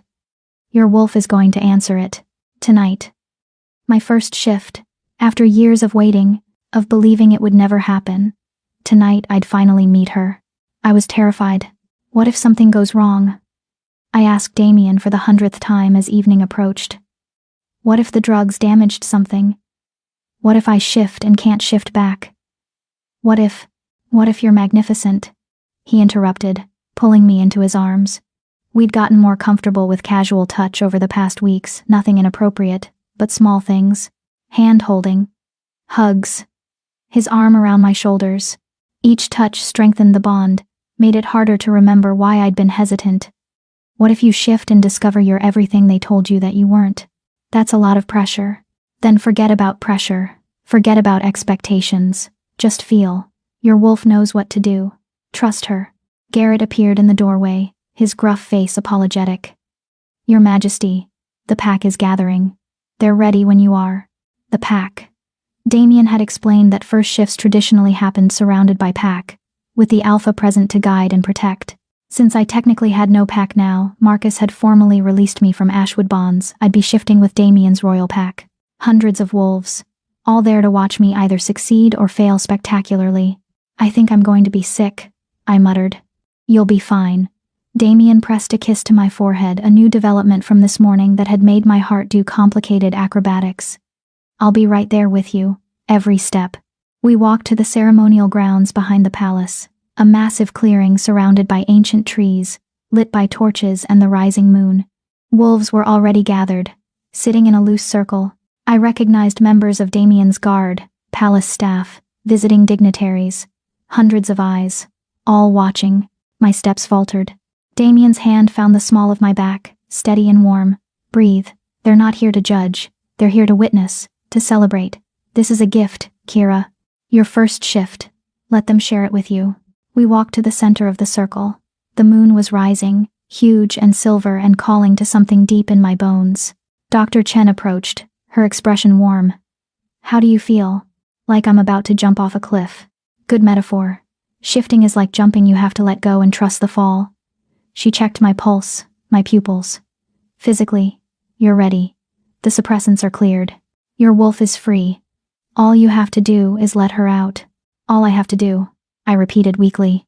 Damien began removing his shirt. I'll shift with you. My wolf will help guide yours through the first transformation. Just follow my lead. He stripped efficiently. I tried very hard not to stare and failed, and then his shift began. I'd seen it before, but it still took my breath away. The silver light, the fluid change from man to massive black wolf with glowing eyes. He was beautiful and terrifying in equal measure. His wolf padded toward me, enormous head level with my chest, and huffed softly. An encouraging sound. I closed my eyes and reached inside myself, looking for the presence I'd been feeling for weeks. There. A pulse of wild energy, coiled and ready. My wolf. Hello. I thought. The response was immediate. A flood of emotion, joy, rage, relief, determination. She'd been waiting so long, fighting so hard, and now, finally, she was free. Show me, I thought. Show me who we are. The shift began. Pain. Moon goddess, the pain. Every bone in my body, breaking and reforming. Muscles tearing and rebuilding. Skin stretching, fur erupting. My scream became a howl halfway through, but under the pain was something else. Power, strength, rightness. The world tilted, changed. I fell forward, except I didn't fall. I landed on 4 paws. My vision sharpened into hyperclarity, showing me colors I'd never seen. Scents exploded around me, earth and wolf, and pack, and mate. Mate. Damien's wolf was right there, steady and strong, his silver eyes holding mine. I looked down at my paws. White. Pure white fur covering powerful legs. I twisted, trying to see myself a flash of white tail, the sense of size and strength. Look at you, a voice said in my mind. Damien's voice, but deeper. His wolf. Beautiful, powerful, perfect. The pack erupted in howls, celebration, welcome, joy. The sound washed over me like a blessing. I'd done it. I'd shifted. I had a wolf. I was whole. My wolf wanted to run, needed to run. Years of being caged demanded release. Damien's wolf understood. He turned and bolted toward the tree line, and I followed without thinking. Running on 4 legs was instinct, natural as breathing. My powerful muscles ate up the ground. The forest blurred past, wind in my fur, earth under my paws, the moon lighting my path. Free. I was finally, beautifully free. Damien's wolf ran beside me, matching my pace, guiding me through the territory. Other wolves joined us, his guards, his pack, until we were a river of fur and power flowing through the moonlit forest. This was what I'd been missing. This connection, this wildness, this belonging. We ran for what felt like hours, the pack flowing around us like a living tide. I'd never felt so alive, so powerful, so right. Every stride was joy. Every breath was freedom. Eventually, we slowed to a stop in a moonlit clearing beside a silver lake. The water reflected the full moon perfectly, creating 2 moons, one above, one below. Damien shifted back to human form. I tried to follow. Nothing happened. I focused, reaching for that human shape, but my wolf wasn't ready to let go yet. Panicked, I tried harder. My wolf dug in, refusing. Easy. Damien's voice in my mind, calm and soothing. First shifts can be tricky. Your wolf has been suppressed for so long. She's reluctant to give up control. Don't fight her, coax her, promise her you'll shift again soon. I stopped fighting and started negotiating with myself, which felt insane, but it worked. Slowly, carefully, my wolf agreed to retreat. The shift back was less painful but more disorienting. Suddenly I was human again, naked in the moonlight, with Damien very deliberately keeping his eyes on my face. He pulled off his shirt, when had he put clothes back on, and handed it to me. I pulled it over my head gratefully. It hung to mid-thigh. Smelling like him, warm from his body. You did it, he said, his voice rough with emotion. Moon goddess, Kira, you were magnificent. A white wolf. Do you know how rare that is? Is that good? Good?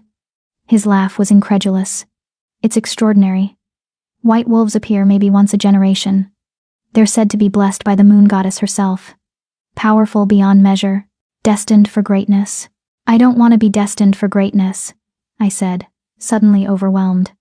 I just wanted to be normal, to have a wolf, to belong. You'll never be normal, Kira. He moved closer, his hands cupping my face. You're a white wolf. That makes you rare, special, important. The pack, the entire kingdom is going to expect things from you now. The weight of his words settled over me like a heavy cloak. What kind of things? Leadership, power, strength. His thumbs brushed my cheekbones. But you don't have to face it alone. I'll be with you.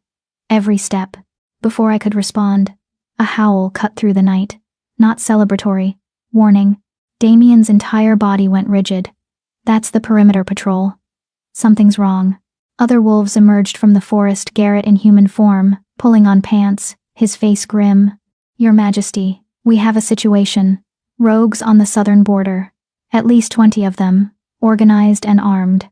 They're demanding to speak with you. Garrett's eyes flicked to me.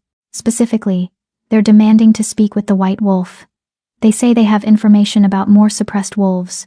And they say if you don't come, people will die. My blood ran cold.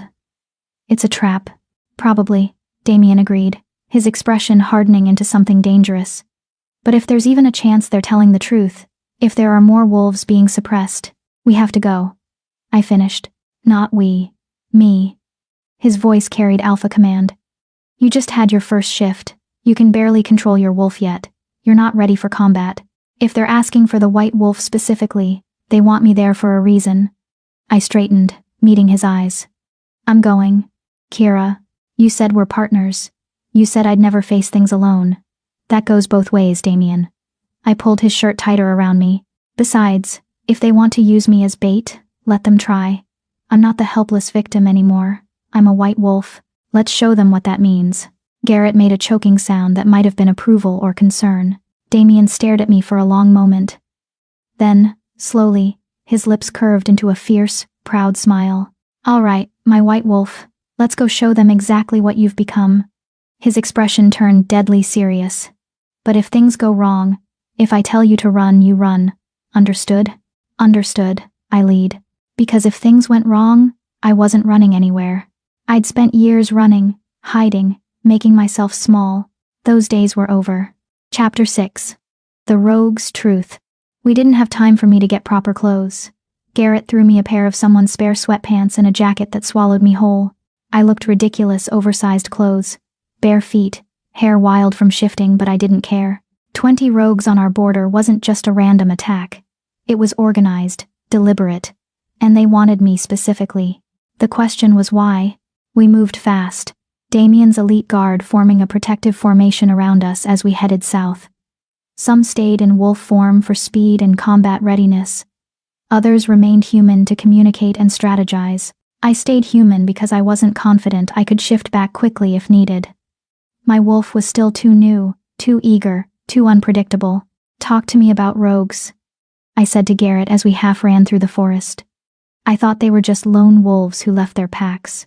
Most are, Garrett replied, his voice steady despite the pace. But organized rogue bands? Those are different. Usually led by exiled wolves with grudges. Sometimes they're mercenaries wolves who'll do anything for the right price. His expression darkened. 20 rogues working together? That takes serious leadership and serious motivation. Or serious desperation, Damien added. If they really do have information about suppressed wolves, they might be trying to bargain for something. Like what? Asylum, territory rights, pardons for past crimes. Damien's jaw was tight. Or it's a trap designed to kill or capture you. The white wolf who exposed suppressant use in a major pack. You made enemies, Kira. Powerful enemies who might want you silenced. The thought sent ice down my spine. I'd been so focused on my own story, my own recovery, that I hadn't considered the broader implications. How many other wolves were suppressing their pack members? How many saw me as a threat to their power? Silvercrest, I said suddenly. Serena came from Silvercrest. They were using her to infiltrate Ashwood. If they've been doing this to multiple packs, then exposing the practice threatens their entire operation, Damien finished grimly. Which makes you a very valuable target. We reached the southern border in 20 minutes of hard running. The landscape changed here, less forest, more rocky terrain. Defensible, but also harder to maneuver in wolf form. The rogues were waiting in a clearing, just as Garrett had said. 20 of them, all in human form, all armed with silver weapons, the only metal that could seriously harm wolves. They weren't attacking, just standing there, weapons lowered but ready, waiting. At their center stood a woman I recognized. Moon Goddess. I breathed. That's Elena Frost. She was Luna of the Western Ridge Pack. Damien's eyes narrowed. The pack that fell under Silvercrest's control 15 years ago. The one where the Alpha mysteriously died. Elena looked older than I remembered from the pack gatherings, her dark hair streaked with gray, her face lined with stress and exhaustion, but her eyes were sharp, alert. And when she saw us emerge from the tree line, something like relief crossed her features. Alpha King, she called, her voice carrying clearly. Thank you for coming. And Kira Ashwood, or should I say Blackthorn now. Thank you for being brave enough to show yourself. Damien's guards tensed, ready to attack at his signal. But he held up a hand, stopping them. Elena Frost, he said, his voice carrying absolute authority. You're wanted for treason against your pack, for abandoning your Luna duties. For speaking the truth about what Silvercrest did to Western Ridge, Elena interrupted. For trying to stop them from spreading to other packs. For attempting to expose their suppressant operation. Her eyes met mine. For trying to save my daughter before they could do to her what they did to you. The words hit like a physical blow. Your daughter was suppressed? Is being suppressed, Elena corrected, her voice cracking. Present tense. My beautiful girl, 20 years old. Convinced she's wolfless, convinced she's broken, living in Western Ridge under the control of my sister's son, the Alpha who inherited, after my mate's convenient death. Her hands clenched into fists. I've been gathering evidence for 3 years, gathering wolves who escaped Silvercrest's influence, building a case. And then you happened. Me? You exposed the practice in front of 300 witnesses, and the Alpha King himself. You proved suppressants were being used. You survived and became stronger. Elena's eyes shone with unshed tears. You gave us hope, proof that speaking out was possible, that justice might actually happen. So we came. All of us, wolves from 6 different packs, all exiled or fled, because we tried to stop Silvercrest's expansion. We came to offer you everything we know, every name, every location, every piece of evidence we've gathered, in exchange for your help saving the wolves who are still trapped. Silence fell over the clearing. How many? Damien asked, his voice tight. How many suppressed wolves? That we know of? 17, spread across 6 packs. Elena pulled a folder from her jacket, actual paper documents, carefully compiled, but we suspect more. Silvercrest has been doing this for at least 20 years, maybe longer. Systematically suppressing rival bloodlines, eliminating threats, consolidating power. They're building an empire, Your Majesty. And they're using suppressants as their weapon. Garrett stepped forward and took the folder, flipping through it quickly. His face grew darker with each page. This is detailed, he said, grudging respect in his voice. Pack names, suppressant sources, financial trails. If this is accurate. It's accurate. Another rogue spoke up, a younger man with scars across his face. I was part of Silvercrest's inner circle before I figured out what they were doing and ran. I helped administer the drugs. I have names, dates, everything. His voice shook with shame. I didn't know what I was doing at first. They told me it was medicine, supplements. By the time I realized, I'd already poisoned 12 wolves. 12 lives I helped destroy. Why should we trust you? One of Damien's guards demanded. You're rogues. Exiles. You could be working for Silvercrest right now, feeding us false information. We could be. Elena agreed. But we're not. We're parents and siblings and mates of suppressed wolves. We're the ones who spoke up and lost everything. We're the ones who've been living as rogues for years, hunted by Silvercrest's assassins, barely surviving. She looked directly at me. We're you, Kira. Before you found your king, before you got your justice, we're the ones still fighting. Something in her words resonated deep in my chest. I knew that desperation, that determination to save someone you loved, no matter the cost. Your daughter, I said quietly. What's her name? Maya Frost. She's in Western Ridge territory, living in the pack house, working as basically a servant despite being true-born Luna blood. Elena's voice broke. She thinks I abandoned her, thinks I'm a traitor who ran away. She doesn't know I've been fighting to save her this whole time. I looked at Damien. He was studying the documents, his expression unreadable. This could be a trap, he said quietly. Silvercrest could have orchestrated this entire thing. These rogues could be bait to lure us into a conflict with 6 packs at once. It could be, I agreed. But what if it's not? What if there really are 17 wolves like me, trapped and suffering? Can we risk ignoring this? His silver eyes met mine. Investigating 6 packs simultaneously would take enormous resources, could trigger conflicts. Other alphas would see it as overreach, claim I'm abusing my power. Then let me do it, I said. Everyone turned to stare at me. What? Damien's voice was sharp. I'm the White Wolf, the one who survived, the living proof that suppressed wolves can be saved. I stepped forward, closer to Elena and her rogues. Let me be the face of this investigation. Not the Alpha King flexing his authority, but a survivor helping other survivors. It's harder to argue with that. Absolutely not, Damien said flatly. You just had your first shift 3 hours ago. You have no combat training, no political experience, no one trying to keep me quiet anymore, I interrupted. Damien, they asked for me specifically. The White Wolf, because I represent hope to them. Let me be that hope. By walking into potential death traps? By standing up and saying no more? I turned to Elena. If I help you, if I investigate these packs, expose the suppressants, save your daughter and the others, what do you want in return? Asylum, Elena said immediately. For all of us, territory rights as a recognized pack. We don't want to be rogues anymore. We want to belong somewhere. Somewhere safe from Silvercrest's reach. Done. I said. Kira! Damien's voice cracked with alpha command. You can't make that promise. You're not what? Not Luna Queen yet? I met his eyes steadily. Then make me Luna Queen. Officially, give me the authority to grant asylum, to lead this investigation, to save these wolves. The clearing went utterly silent. Damien stared at me like I'd grown a second head.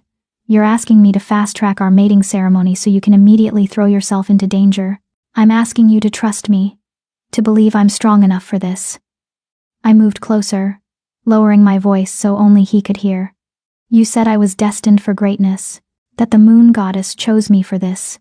Let me live up to that destiny. Let me be the Luna Queen who fights for the powerless. Isn't that what you wanted? A partner who would help you change the kingdom? His jaw worked. I could see the war in his eyes, the alpha who wanted to protect me versus the king who knew I was right. 3 conditions, he said finally. First, you train with Garrett every day. Combat, strategy, everything. You don't go into any pack territory until you can defend yourself. Agreed. Second, you never go alone.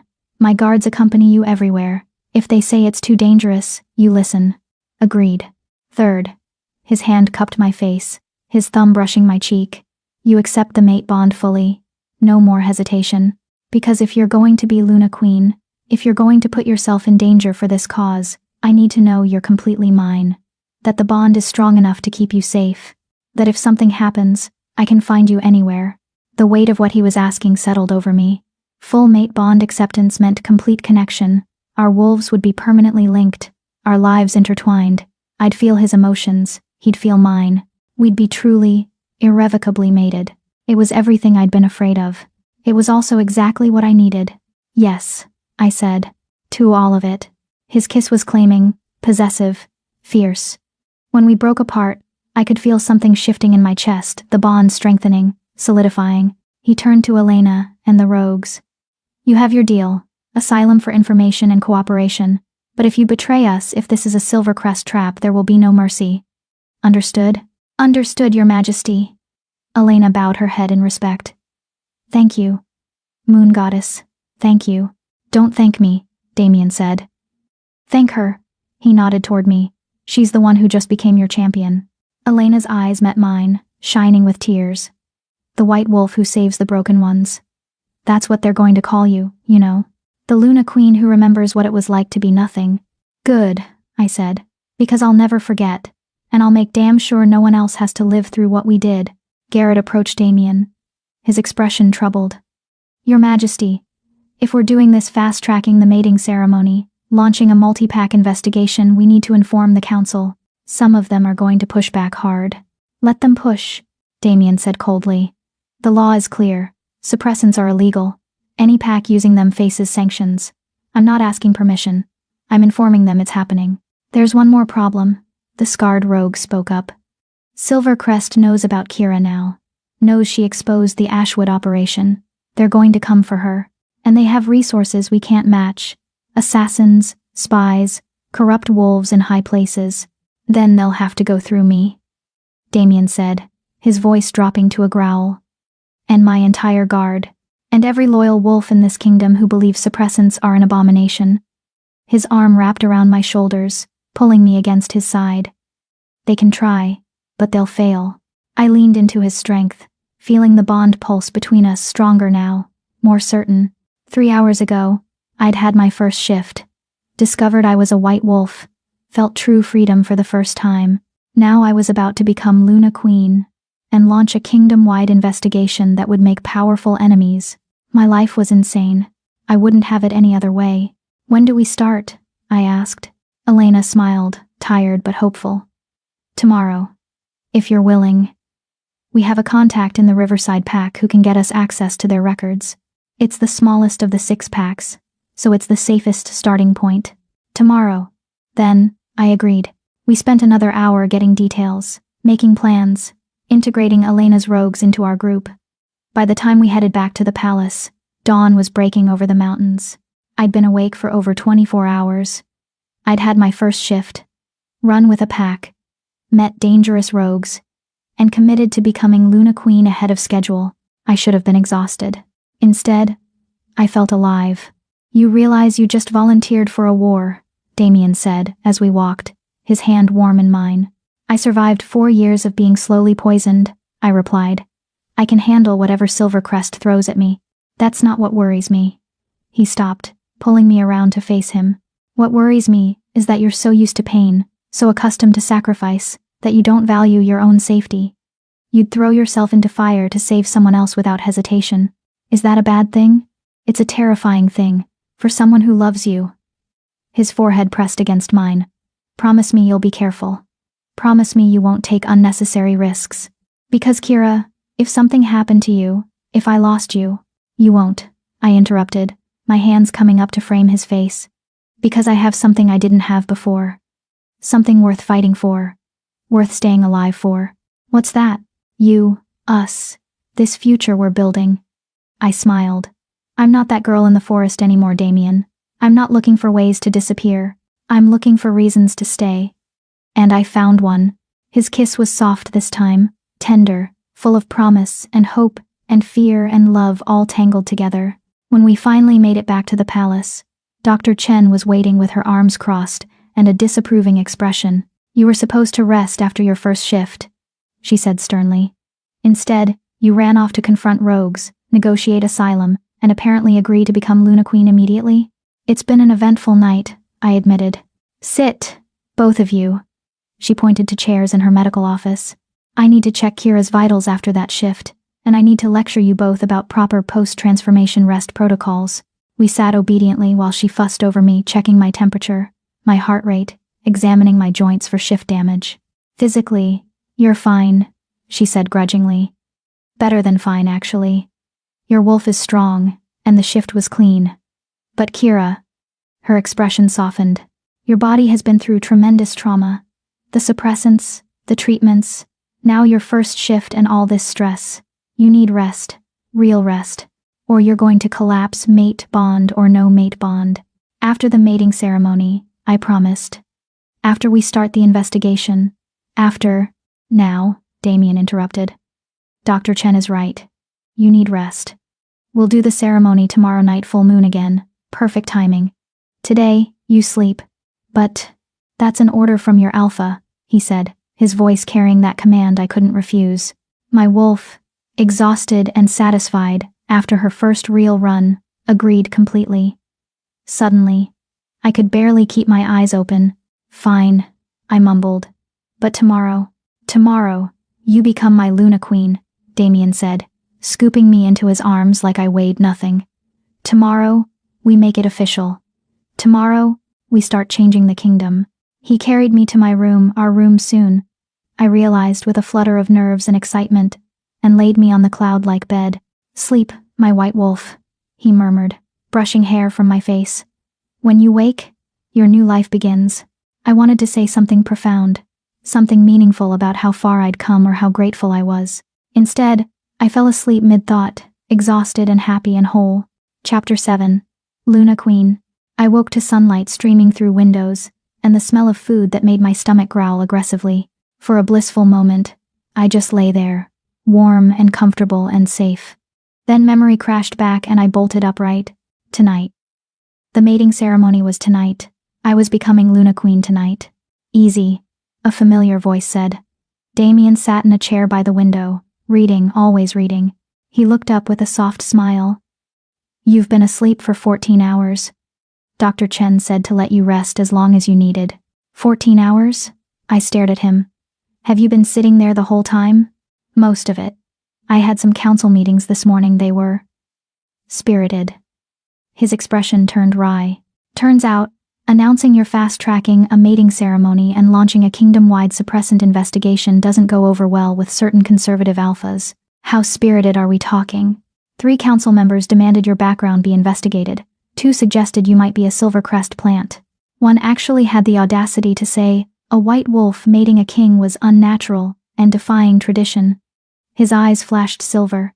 I may have reminded them that tradition also says the Alpha King's word is law, and anyone questioning my mate is questioning me.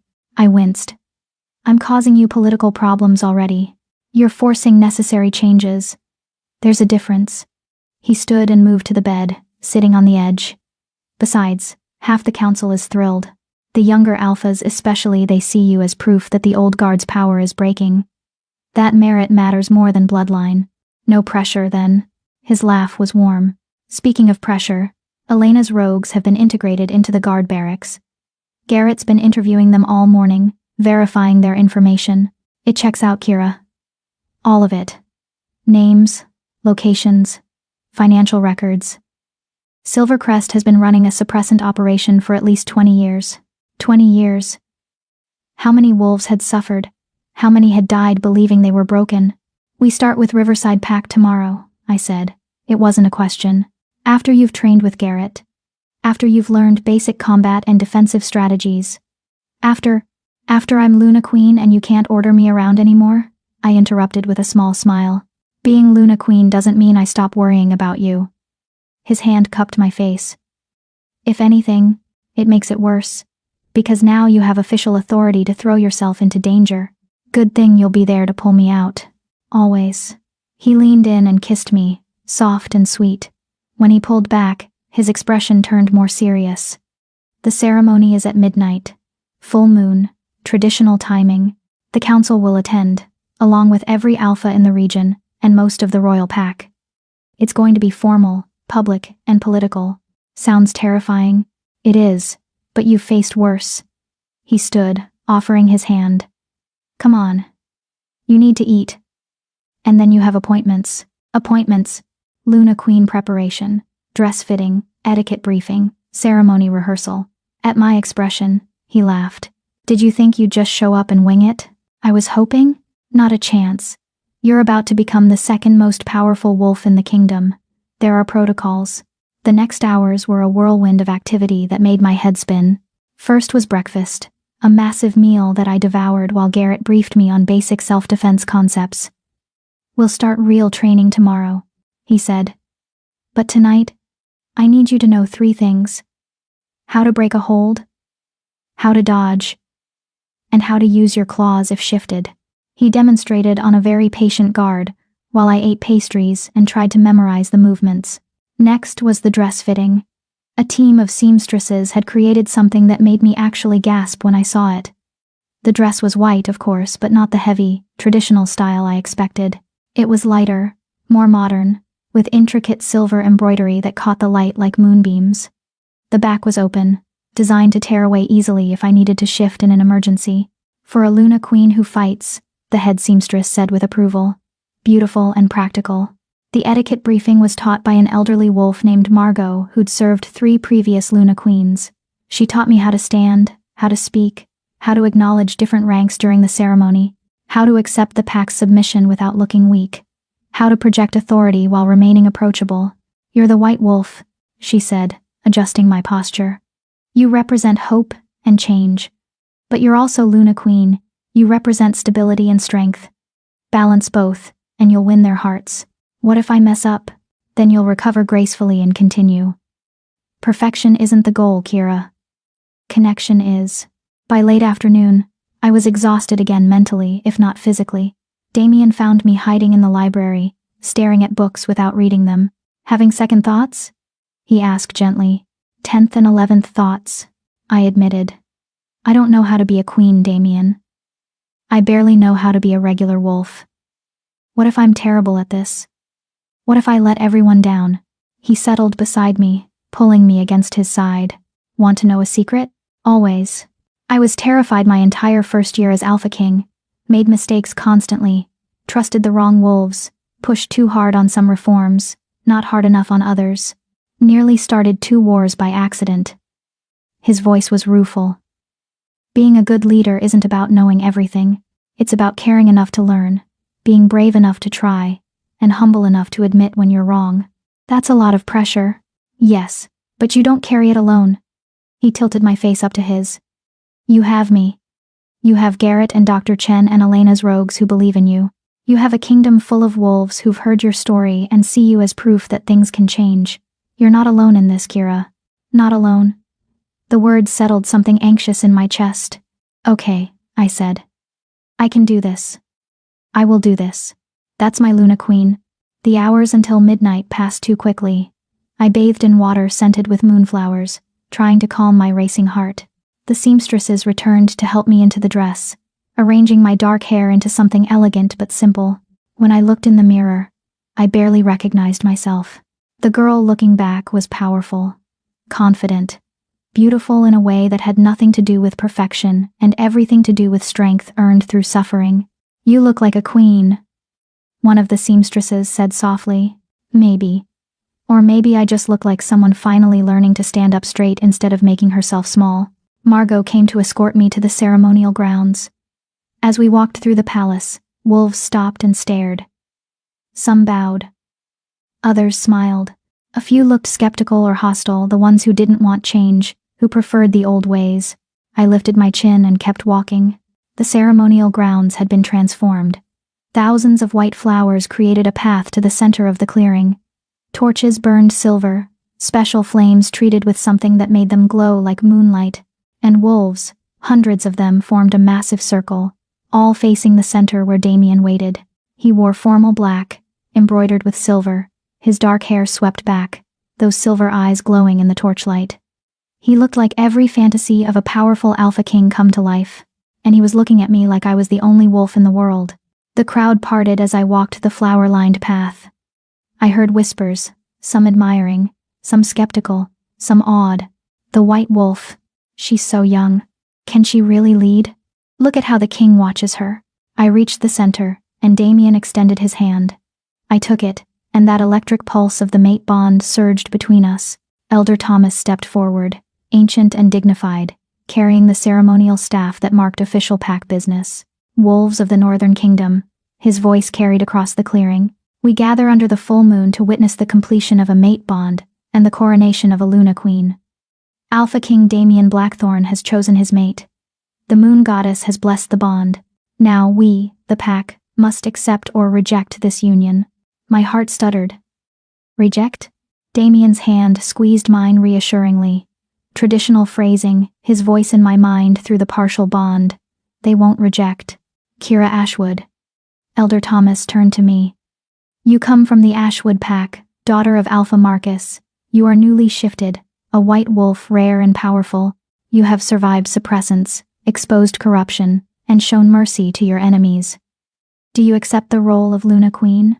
Do you swear to lead with wisdom, protect with strength, and serve this pack with your whole heart? The words were ritual, but the weight behind them was real. I do, I said, and my voice carried clear and strong across the clearing. Alpha King Damian Blackthorn. Elder Thomas turned to him. You have chosen this wolf as your mate, your equal, your Luna Queen. Do you swear to honor her, support her, and share your power with her in all things? I do, Damian said, his eyes never leaving mine. Then, by the authority vested in me by the council and the Moon Goddess herself, I ask the pack, do you accept Kira Ashwood as your Luna Queen? Silence fell. This was the moment where any wolf could object, could challenge the mating. Then Garrett stepped forward from the crowd, massive and scarred and intimidating. I accept, he said, bowing his head. Luna Queen Kira has proven her strength. She'll have my loyalty and my life if she needs it. Dr. Chen stepped forward next. I accept. This Luna Queen understands suffering and survival. She'll fight for the weakest among us. Then Elena and her rogues, stepping forward as a group. We accept. The white wolf gave us hope when we had none. Then, more wolves, stepping forward one by one or in groups, until the entire clearing was a chorus of I accept and Luna Queen and bowed heads showing respect and submission. Not everyone. I saw wolves in the crowd who remained standing, whose faces showed disapproval or anger, the old guard who hated change. But the majority, the overwhelming majority accepted me. The pack has spoken, Elder Thomas declared. Kira Ashwood, kneel. I knelt on the soft earth, still holding Damian's hand. Elder Thomas produced a crown, delicate silver, worked to look like moonlight frozen into metal, set with white stones that caught the light. By the power of the Alpha King, by the will of the pack, by the blessing of the Moon Goddess, I crown you Luna Queen of the Northern Kingdom. Rise, your majesty, and take your place. He set the crown on my head. It was lighter than I expected, but the weight of what it represented was enormous. I rose, still holding Damian's hand, and turned to face the pack. Hundreds of wolves, all looking at me, waiting. Now comes the bond, Elder Thomas said. The final connection. Alpha King, Luna Queen, complete your mating. Damian turned to me, his hands framing my face. This is it, he said softly. The moment the bond becomes permanent. Unbreakable. Our souls, our wolves, permanently connected. Are you ready? Was I ready to tie myself forever to this man, to this role, to this future? I thought about the girl I'd been 3 weeks ago. Alone. Broken. Convinced she was worthless. I thought about the white wolf I'd become. Strong, powerful, surrounded by people who believed in her. I thought about the Luna Queen I was choosing to be, fighting for the suppressed, changing the kingdom, standing beside a king who saw me as an equal. Yes, I said. I'm ready. His kiss was claiming and fierce. And as our lips met, I felt the bond snap fully into place. It was like lightning through my entire body, like two incomplete pieces finally joining perfectly. I felt Damian in my chest, in my soul, in every cell. Felt his wolf recognize mine with absolute certainty. Felt our lives intertwining until I couldn't tell where he ended and I began. The mate bond, complete and permanent. Golden light exploded around us, visible manifestation of the completed bond, so bright that wolves had to shield their eyes. When it faded, Damian's forehead was pressed to mine, both of us breathing hard. Mine, he whispered. Ours, I corrected. He laughed, and the pack erupted in howls, celebration, acceptance, joy. I was mated. I was Luna Queen. I was whole. Elder Thomas raised his staff. I present to you, Alpha King Damian Blackthorn and Luna Queen Kira Blackthorn. Let the moon witness their bond and bless their reign. The howls intensified, hundreds of wolves singing to the full moon above, and for the first time in my life, I howled with them, not as an outsider, not as someone pretending to belong, but as their Luna Queen, their white wolf, their leader. The celebration lasted hours. Wolves approached to offer congratulations, formal bows, well wishes. I met alphas from neighboring territories, Luna females who welcomed me into their circle, young wolves who looked at me with awe, and through it all, I felt Damien beside me not just physically, but through the bond. His pride, his love, his fierce protectiveness, all flowing through our connection. "How are you holding up?" His voice in my mind, private and warm, terrified and exhilarated in equal measure, I sent back. "Is this normal?" "Completely. Welcome to leadership." His mental voice carried amusement. "Ready to make it real?" "What do you mean?" Instead of answering, he raised his hand, calling for silence. The pack quieted immediately. "My queen has something to announce," he said, his voice carrying across the grounds. I shot him a look. He just smiled and gestured for me to speak. "Right. Luna Queen now. Time to act like it." I stepped forward, feeling the weight of all those eyes. "Thank you for accepting me," I said. "I know I'm young. I know I'm inexperienced. I know some of you have doubts." I let my gaze travel across the crowd, meeting eyes. "But I promise you this. I will never forget what it feels like to be powerless, to be dismissed, to be told you're worthless. And I will fight with everything I have to make sure no wolf in this kingdom ever feels that way again." Murmurs rippled through the crowd. "That's why tomorrow, I begin an investigation into suppressant use across 6 packs. With the Alpha King's support and the evidence provided by Elena Frost and her wolves, we will find every suppressed wolf in this kingdom. We will free them, we will punish those responsible, and we will make sure this crime never happens again." Some wolves cheered. Others looked uncertain. A few looked openly hostile. "This won't be easy," I continued. "It will be dangerous. It will make powerful enemies. Some of you won't agree with my methods or my choices. But I'm not asking for your approval. I'm asking for your trust. Trust that your Luna Queen cares about every wolf, strong or weak, ranked or omega, perfect or broken. Trust that I'll fight for you the way I wish someone had fought for me." Silence fell, heavy with the weight of the moment. Then Garrett stepped forward again. "Your Luna Queen has spoken. Anyone who objects can take it up with me." His grin was all teeth. "And I promise, that conversation won't go well for you." Laughter broke the tension. Wolves who'd looked uncertain started nodding. The celebration resumed, but now with a different energy purpose mixed with the joy. That was either brilliant or terrifying. Damien's voice in my mind. "Both?" I suggested. "Definitely both." His pride flowed through the bond, warm and fierce. "That's my Luna Queen."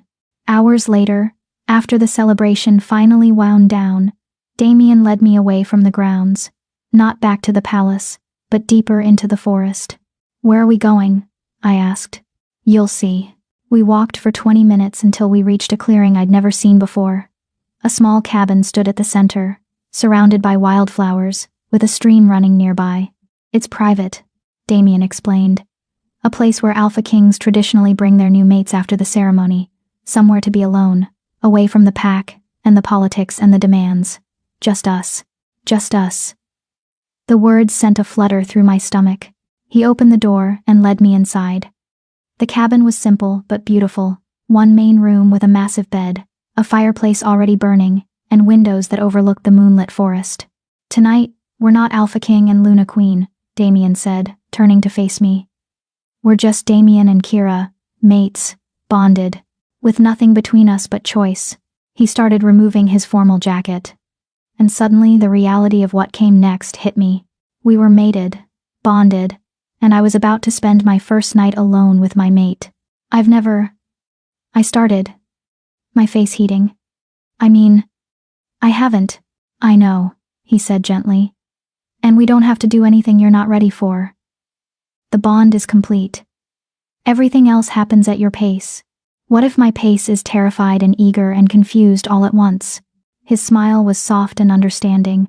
"Then we'll figure it out together. No pressure, no expectations. Just us."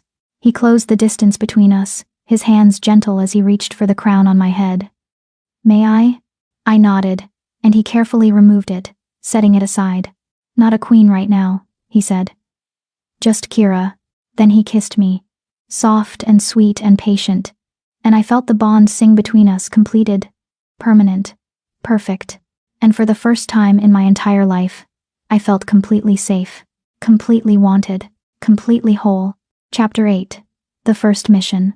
I woke, wrapped in warmth, Damien's arms around me, his steady breathing against my neck, the mate bond humming contentedly in my chest. Last night had been everything. Gentle and fierce, patient and passionate. Learning each other, claiming each other, completing the bond in every way. I'd never felt so vulnerable and so powerful at the same time. Good morning, my Luna Queen, Damien's voice in my mind, still rough with sleep. You're awake, I accused. Hard to sleep when I can feel your thoughts racing. His arms tightened around me. Nervous about today? Today, Riverside Pack. My first real mission as Luna Queen. The investigation that would either prove I was capable of this role, or expose me as a fraud who'd gotten lucky. Terrified, I admitted through the bond. What if I mess this up? What if I can't help them? What if... His lips pressed against my shoulder, silencing the spiral of doubts. You're going to be brilliant, and you won't be alone. I'll be there. Garrett will be there. Elena knows the territory. We're a team, Kira. You don't have to be perfect, just present. Present. I could do present. We returned to the palace as the sun rose, slipping through quiet hallways to avoid the knowing looks from guards who definitely knew what new mates did on their bonding night. My face was probably permanently red. Garrett was waiting in the training room, looking disgustingly awake for this early. Luna Queen, he greeted with a bow that was only slightly mocking. Ready for your crash course in not dying? Good morning to you too, I muttered. What followed was 2 hours of the most intense physical activity I'd ever experienced.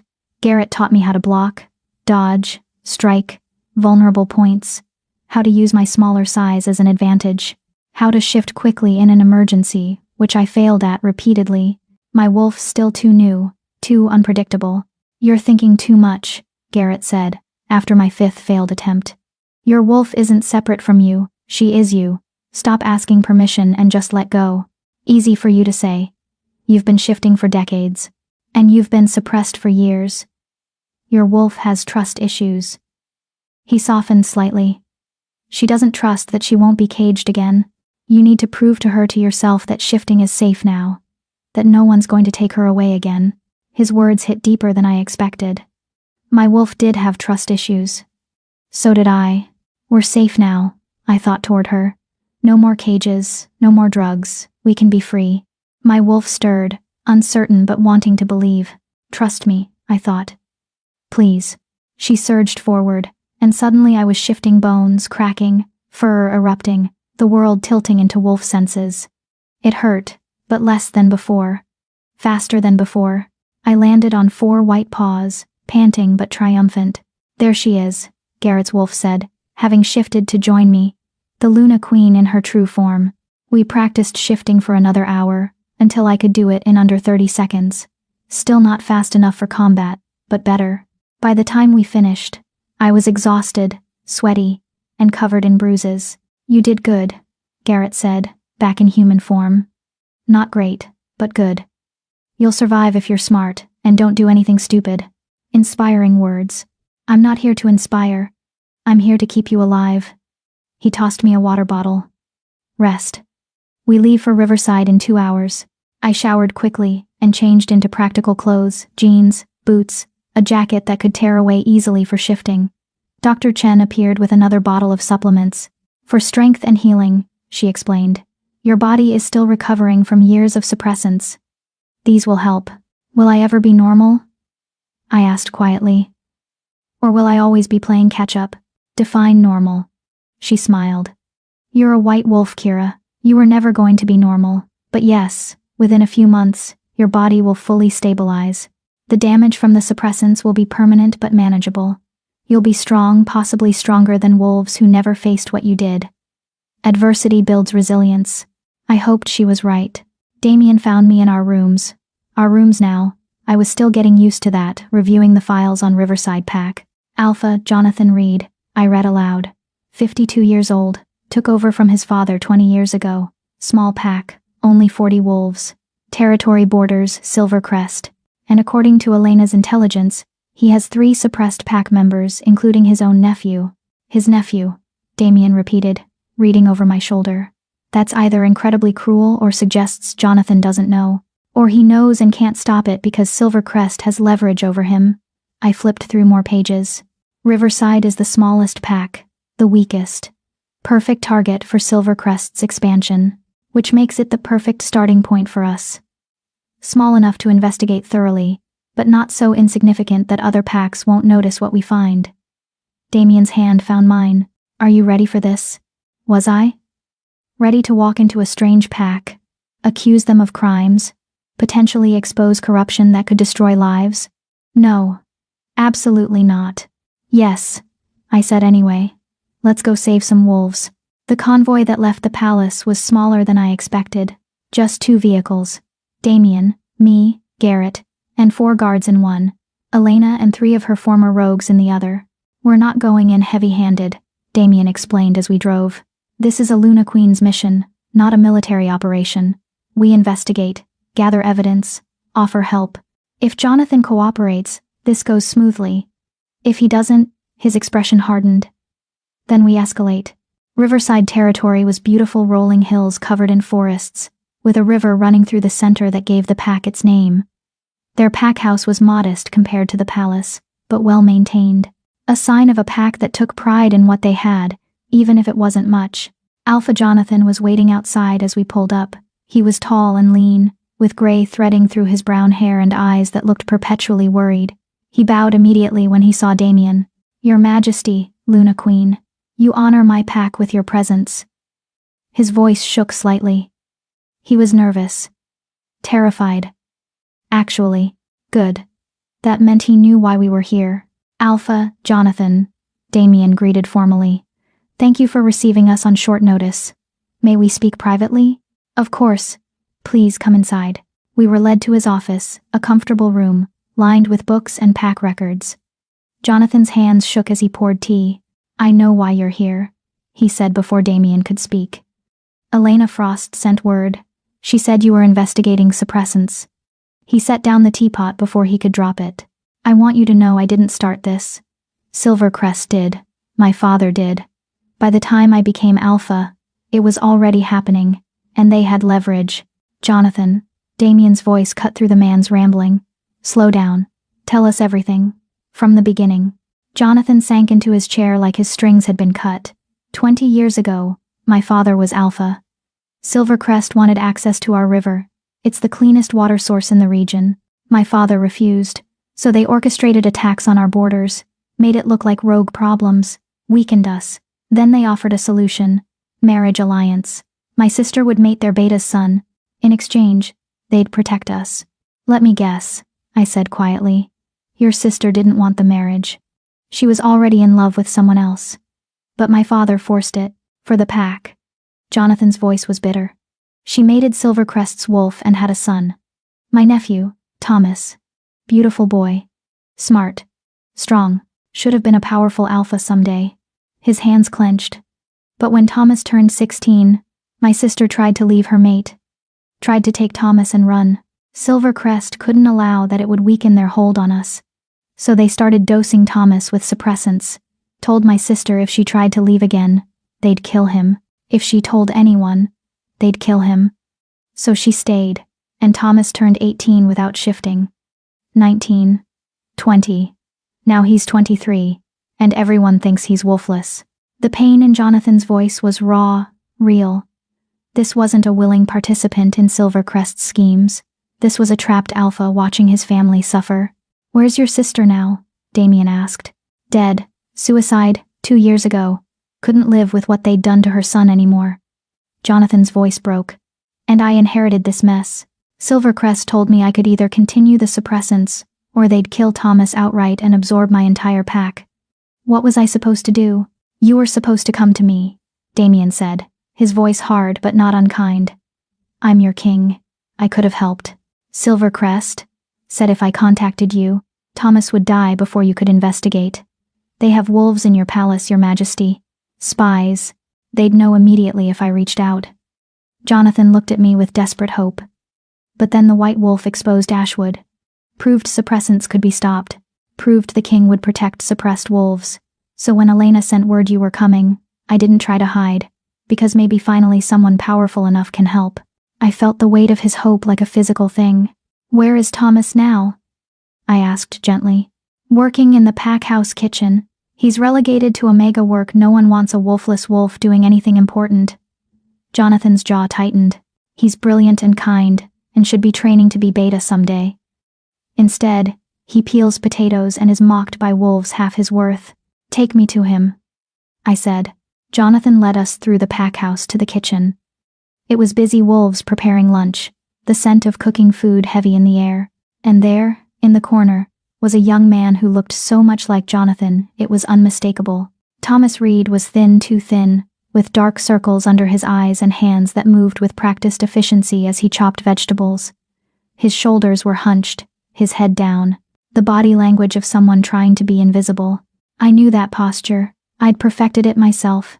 Thomas, Jonathan called gently.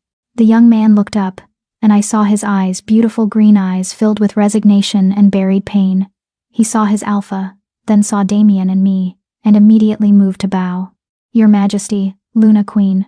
Forgive my appearance, I wasn't informed we had royal visitors. Or I would have— You would have what? I interrupted, moving closer. Made yourself more presentable? Tried to hide?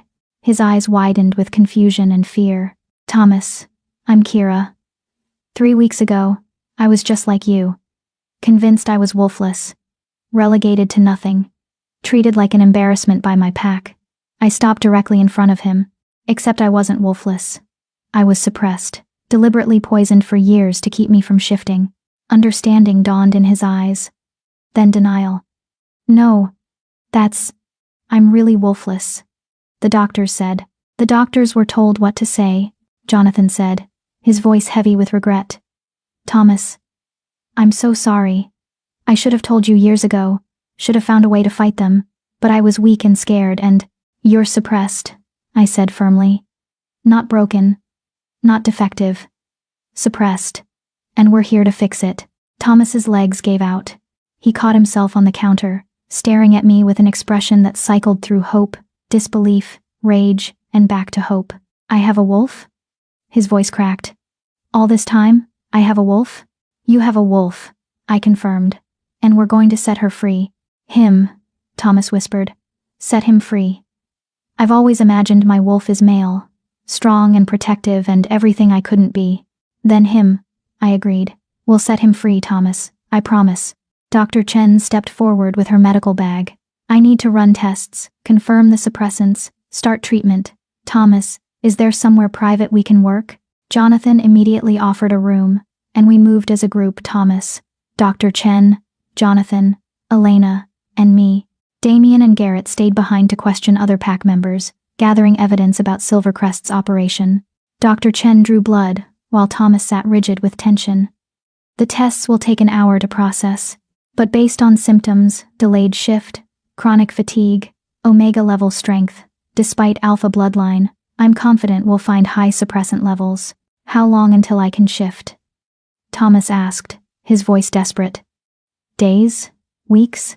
With intensive treatment? 2 to 3 weeks. Your first shift should happen by the next full moon. Doctor. Chen's expression was kind. I know that feels like forever. But Thomas, you've waited years, a few more weeks to do this safely. Is worth it, he finished, nodding rapidly. Yes. Okay. What do I do? While Dr. Chen started the first treatment, Elena pulled me aside. There are 2 more suppressed wolves in this pack, she said quietly. Female, both in their 20s. One is the daughter of Silvercrest's spy, here she's being suppressed so her mother stays loyal. The other is a widow whose mate died fighting Silvercrest wolves. They're suppressing her, so she can't challenge their authority. Where are they? I'll take you. We found the first woman, Rachel, working in the pack's garden. She looked up as we approached, and immediately her expression shuddered. Fear, instantly controlled. Luna Queen, she said carefully. How can I help you? By telling me the truth. I sat on the garden wall, deliberately casual. Your mother works for Silvercrest. They're suppressing you to keep her in line. When did it start?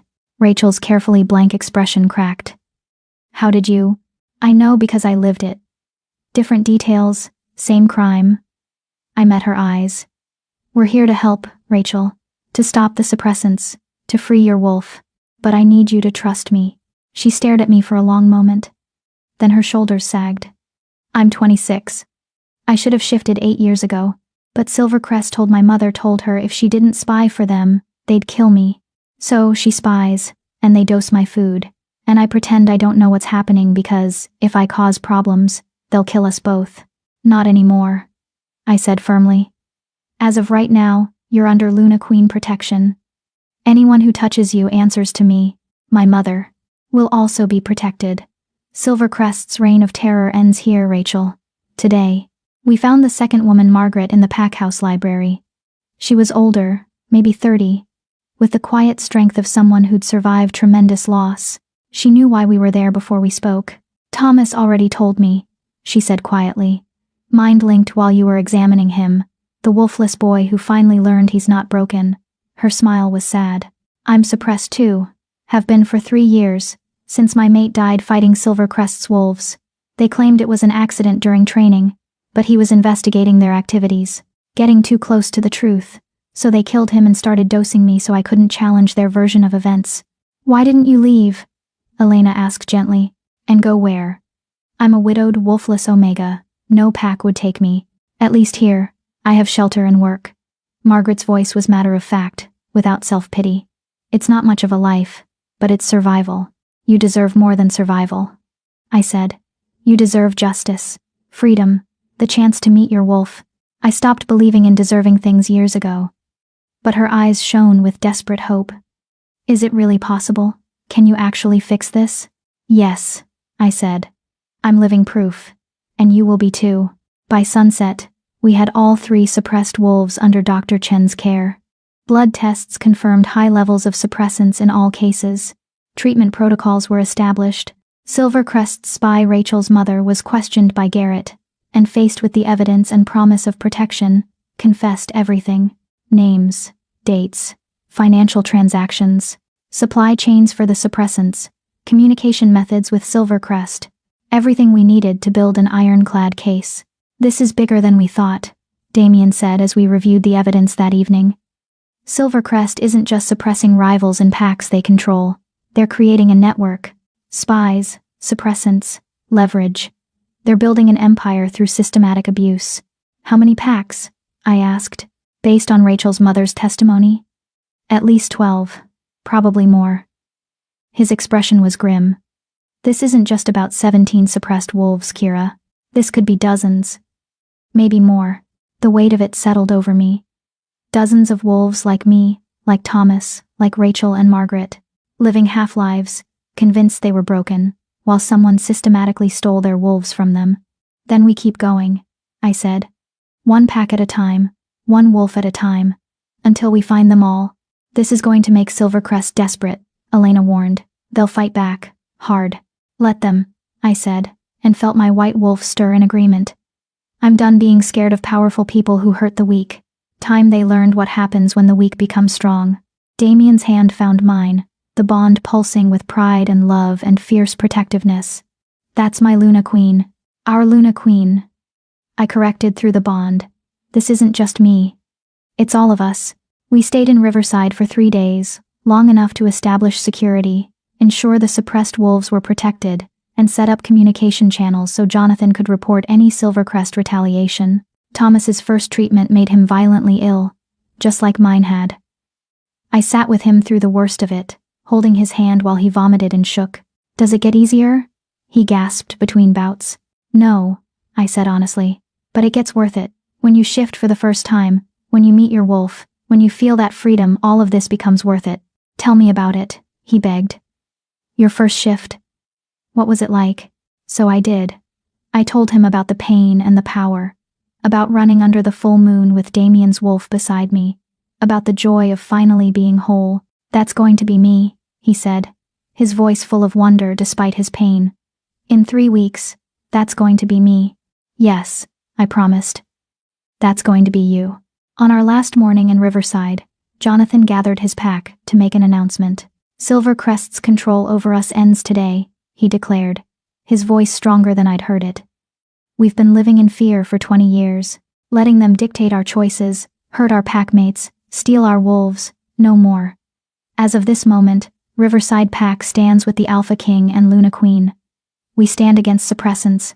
We stand for freedom. The pack erupted in howls, some celebratory, some uncertain, but all loud, all together. Rachel approached me as we were preparing to leave. "Thank you," she said simply. "For seeing us. For caring.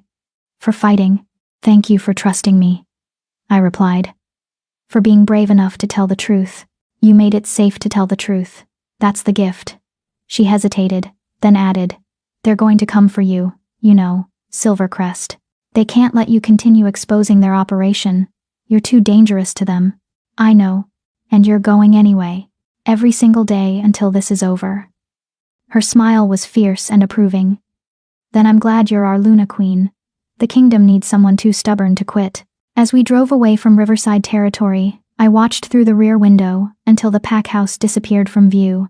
One pack investigated. 3 suppressed wolves found and being treated. Silvercrest's operation partially exposed, and at least 11 more packs to go. "You're quiet," Damien observed. "I'm thinking about how many wolves we haven't found yet. How many are still suffering because they don't know we're coming." I turned to face him. "We need to move faster. Find them all before Silvercrest can cover their tracks or hurt more people." "Agreed. Garrett's already planning the next investigation Lakewood Pack. 3 days from now." Damien's expression was serious. "But Kira, Elena was right. Silvercrest is going to retaliate. Probably soon. You need to be prepared for that." "I am prepared. Are you prepared to kill?"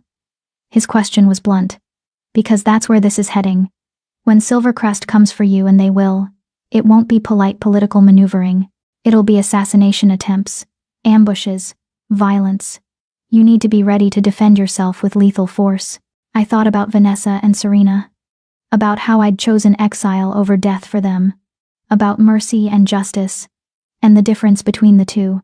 "If someone tries to kill me, I'll kill them first," I said slowly. "Not because I want to, but because I can't help anyone if I'm dead. And there are too many wolves depending on me now to let my hesitation get me killed." "Good answer." He squeezed my hand. "I don't want you to become someone who kills easily. But I need you to survive. The kingdom needs you to survive. Then I'll survive." I looked down at our joined hands, felt the bond humming between us. "I have too much to live for now to let them take it away." His kiss was fierce and claiming, and through the bond, I felt his love and fear and determination all tangled together. We'd saved 3 wolves today, but the war with Silvercrest was just beginning. Chapter 9. Blood and Silver. We didn't make it back to the palace. The attack came on the forest road, 3 miles from the border of royal territory. One moment we were driving in comfortable silence, the next, our convoy screeched to a halt, as trees fell across the road, deliberately cut, not natural. "Ambush!" Garrett roared, already shifting. Wolves poured from the forest, at least 30 of them, all bearing the silver crescent mark of Silvercrest Pack. They moved with military precision, surrounding both vehicles before we could react. Damien's hand shot out, keeping me in my seat. "Stay in the vehicle. Bulletproof glass, reinforced frame. You're safer." An explosion cut him off. The second vehicle, Elena's vehicle, erupted in flames. "No!" I screamed. Through the smoke and fire, I saw shapes moving. Elena and her wolves, thrown clear of the blast, injured but alive. Silvercrest wolves closing in for the kill. Damien shifted immediately, his massive black wolf smashing through the windshield to engage the attackers. Our guards followed, and suddenly the peaceful forest road became a battlefield. I sat frozen for maybe 3 seconds, watching through the windows as wolves tore into each other. Seeing Elena struggle to her feet, blood streaming from a head wound, as 2 Silvercrest wolves advanced on her. "Stay safe," Damien's voice through the bond, distant and strained. He was already fighting, already bleeding. "Don't leave the vehicle." But Elena was going to die. And Rachel's mother was in that burning vehicle, probably dead already. And I was sitting here safe, while people who'd trusted me were dying. No more hiding. No more being protected while others fought my battles. I kicked open the door and shifted. The change was faster than it had ever been, maybe 5 seconds of pain before I landed on 4 white paws. My wolf surged forward, eager and furious. These wolves had tried to kill our pack. Our allies. They would pay. I launched myself at the nearest Silvercrest wolf, a large male about to finish off one of our guards. He didn't see me coming until I hit him from the side, all my weight and momentum driving him into a tree. My jaws found his throat before he could recover. The taste of blood was copper and wrong, but I didn't let go until he stopped moving. Kira, Damien's voice in my mind was frantic. What are you? Get back to behind you. I spun just in time to see another Silvercrest wolf leaping for me. I dodged, but not fast enough. Claws raked across my shoulder, tearing through fur and skin. Pain exploded white-hot, but my wolf pushed through it. We were hurt but not down. Not weak, never weak again. I circled my attacker, a female with scars across her muzzle and cold, calculating eyes. She was experienced, trained. I was 3 weeks old as a wolf. Use your speed. Garrett's voice cut through my panic. He was fighting 3 wolves at once but still managing to coach me. You're smaller, faster. Don't try to overpower her. Outmaneuver her. The female lunged. I darted left, letting her momentum carry her past me, then slashed at her exposed flank. Not a killing blow, but enough to hurt. To slow her down, she whirled with a snarl, and I saw murder in her eyes. She's going to feint left, then strike right, my wolf whispered. Instincts I didn't know I had, suddenly sharp and clear. The female feinted left. I was already moving right, meeting her strike with my own. My jaws closed on her foreleg, and I heard the bone snap. She screamed a wolf's scream, high and agonized, and I used her pain to my advantage, going for her throat. This time, I didn't hesitate. The female went limp. I released her and immediately searched for the next threat. The battlefield was chaos. Bodies, some moving, some not. Blood staining the earth. The smell of smoke and death and fear. Elena was down, not moving. One of our guards was clearly dead, his throat torn out. Garrett was bleeding from multiple wounds but still fighting. Damien. I found him through the bond, fighting at the center of the ambush against 5 wolves at once. His black fur was matted with blood, his and theirs. He was strong, experienced, deadly. But 5 against 1, even for an alpha king, was too many. I ran toward him, my white wolf weaving through the fighting. A Silvercrest wolf tried to intercept me. I didn't slow down, just ducked under his lunge and kept running. I'm coming, I sent through the bond. No! Kira. Get back. I hit the group surrounding Damien like a white missile, scattering them. My jaws found the nearest throat. Killed, without thinking, without hesitating. 2 wolves down. 3 still standing. Damien rallied, his alpha power radiating out in waves that made even me want to submit. One of the remaining wolves actually did submit, dropping to the ground with his throat exposed. The other 2 attacked together, coordinated. But now it was 2 against 2, and Damien and I moved like we'd been fighting together for years. The bond connected us, let us anticipate each other's moves. When I went left, he went right. When he struck high, I struck low. We were brutal, efficient, deadly. Within 30 seconds, both Silvercrest wolves were dead or dying. Damien shifted back to human immediately, his eyes wild as he grabbed my face, my wolf's face between his hands. Are you hurt? Let me see your shoulder. I shifted back, gasping as the wound translated to my human form. A deep gash across my left shoulder, bleeding freely. I'm okay, I managed. Elena. I'll check Elena. You need. He looked around desperately for something to stop the bleeding. Your Majesty. One of the guards who was still standing shouted. We have survivors. 2 Silvercrest wolves, injured but alive. Secure them, Damien ordered, his voice hard. Then softer, to me. Kira, you need Dr. Chen. This wound will keep for 5 minutes. I pushed to my feet, ignoring the way the world tilted. Elena first. We found her unconscious but breathing, a massive head wound bleeding sluggishly. 2 of her rogues were dead, including Rachel's mother. The 3rd was badly burned but alive. Dr. Chen's vehicle screeched to a halt on the road she'd been traveling separately, arriving just after the attack ended. She took one look at the carnage and went into pure professional mode. Triage, she snapped. Who's critical? Elena, I said. Head wound. Unconscious. The guard over there, Garrett added, limping over. Gut wound, losing blood fast. And the Luna Queen, Damien said firmly. Shoulder wound, deep. I'm fine. You're bleeding, he interrupted. You're going into shock. Sit down before you fall down.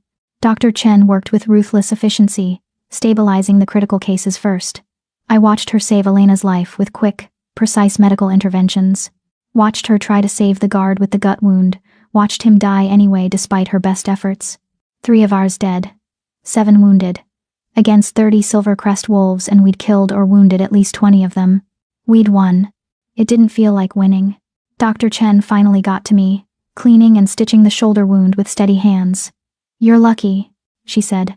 Another inch to the right, and this would have hit the major artery. You'd have bled out in minutes. Lucky, I repeated numbly. Damien sat beside me, his hand finding mine.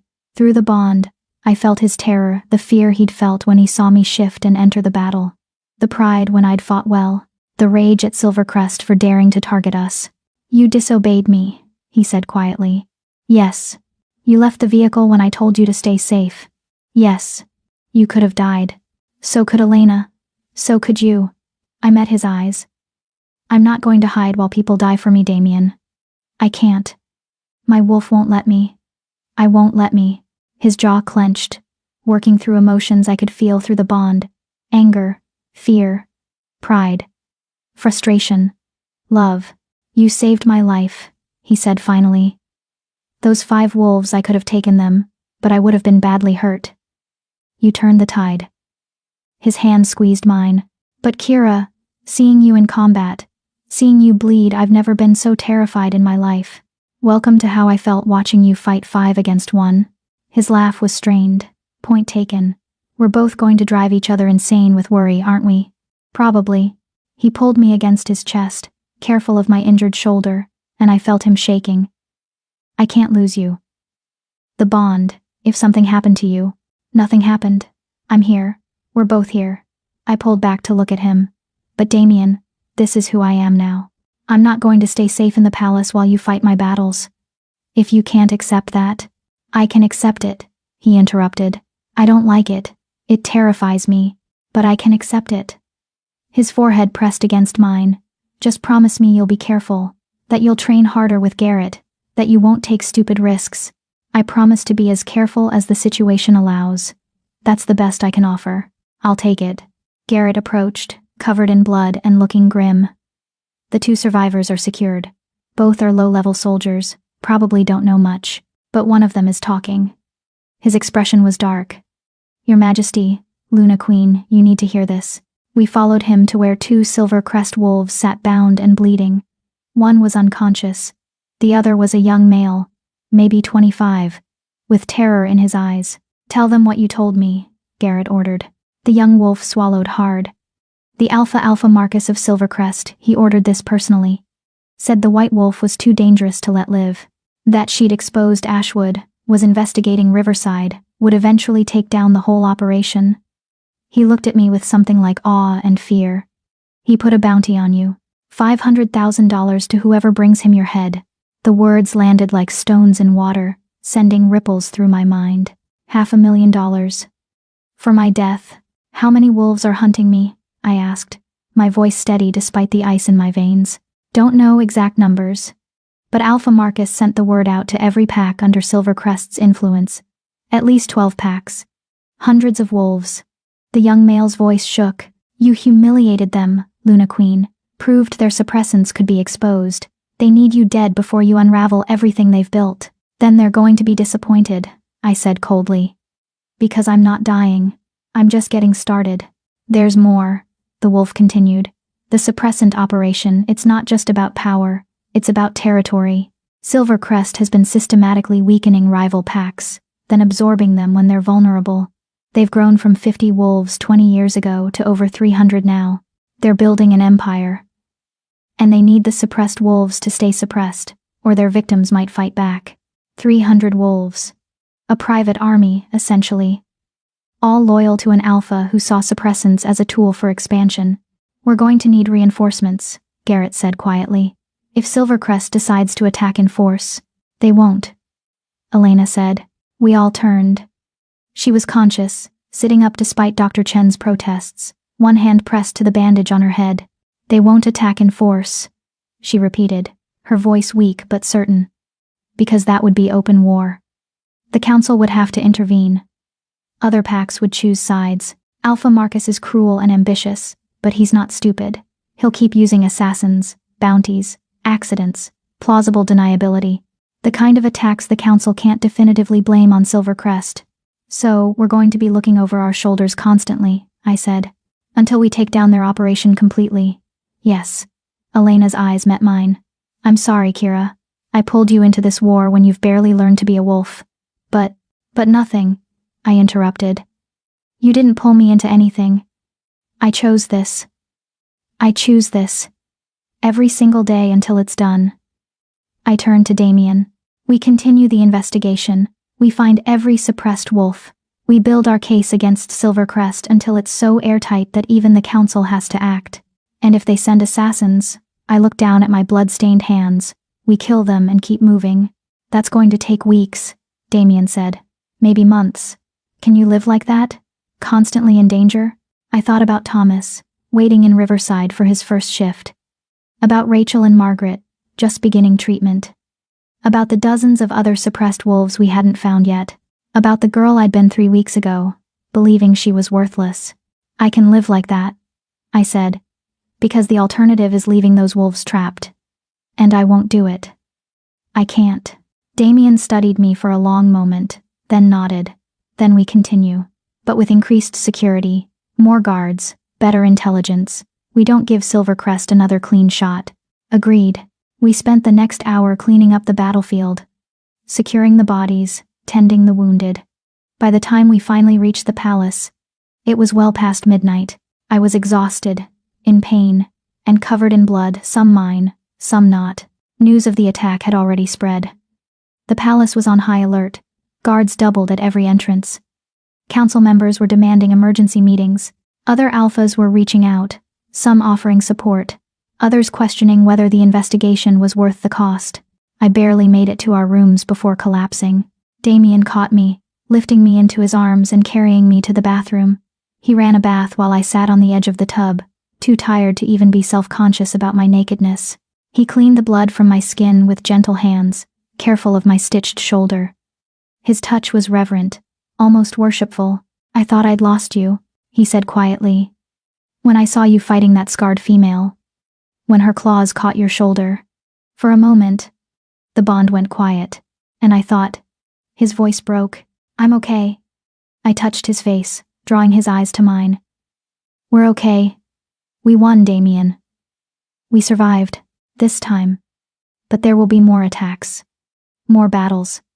More times when I have to watch you bleed and fight. And he stopped, taking a shaky breath. I knew being mated to a warrior Luna Queen would be difficult. I didn't know it would be this terrifying. Would you rather I stayed safe in the palace? Yes. No. I don't know. He laughed bitterly. I'm proud of you, terrified for you, in awe of your strength, furious at your recklessness. I'm feeling 10 things at once and can't sort any of them out. That's the mate bond, I said gently. You feel everything I feel, amplified by your own emotions. It's overwhelming. How are you so calm? I'm not. I'm shaking. I'm terrified. I killed 3 wolves today, Damien. Took 3 lives without hesitation. My voice cracked. But I can't fall apart. Not yet. Too many people depending on me. He pulled me into his arms, both of us wet and exhausted and traumatized. You can fall apart with me. That's what mates are for. You hold me up, I hold you up. We take turns being strong, so I let myself break. Let the tears come, the shaking, the horror of what I'd done and what had almost happened. Let myself feel all of it. The fear and rage and grief and guilt. And Damien held me through it, strong and steady, our bond keeping me anchored when I wanted to drift away. Eventually, the tears stopped, the shaking subsided. I was hollowed out but calmer. Better? Damien asked. No. But more honest. I pulled back to look at him. Silvercrest wants me dead. There's a bounty on my head. Hundreds of wolves hunting me. Yes. And we're going to continue the investigation anyway. Yes. We're probably going to have to fight our way through multiple assassination attempts. Yes. And at the end of it, we'll likely have to face Alpha Marcus himself in some kind of confrontation. Almost certainly. I took a deep breath. Okay. Then tomorrow, I train harder. I get faster, stronger, more lethal. I learn everything Garrett can teach me, because the next time Silvercrest comes for me, my voice hardened. I want them to regret it. Damien's smile was fierce and proud. That's my Luna Queen. We finally made it to bed as dawn broke. I expected nightmares, expected to see the faces of the wolves I'd killed, to relive the terror of the battle. Instead, I slept dreamlessly, held safe in my mate's arms. When I woke, the sun was high, and someone was pounding on our door. Damien groaned, pulling me closer. Go away. The Luna Queen is recovering from assassination attempts and needs rest. Your Majesty.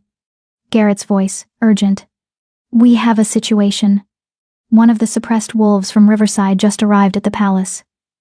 Thomas Reed. He says Silvercrest is mobilizing for an attack on Riverside.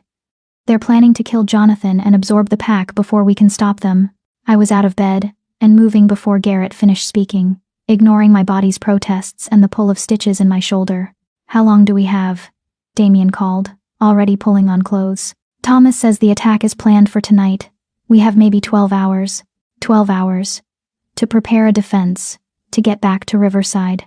To stop Silvercrest from destroying the pack we'd just freed. I met Damien's eyes across the room. Saw my own determination reflected back. Gear up, I said. We're going back to war. Chapter 10. The White Wolf Rises. Thomas Reed stood in the war room, exhausted and terrified, but his eyes blazed with determination. They're coming tonight, he said, spreading a hand-drawn map of Riverside territory on the table. 50 Silvercrest wolves, led by Alpha Marcus himself. They plan to kill my uncle, claim the pack failed to meet treaty obligations, and absorb us before dawn. How do you know this? Garrett demanded. Because they're not subtle anymore. They don't care who knows.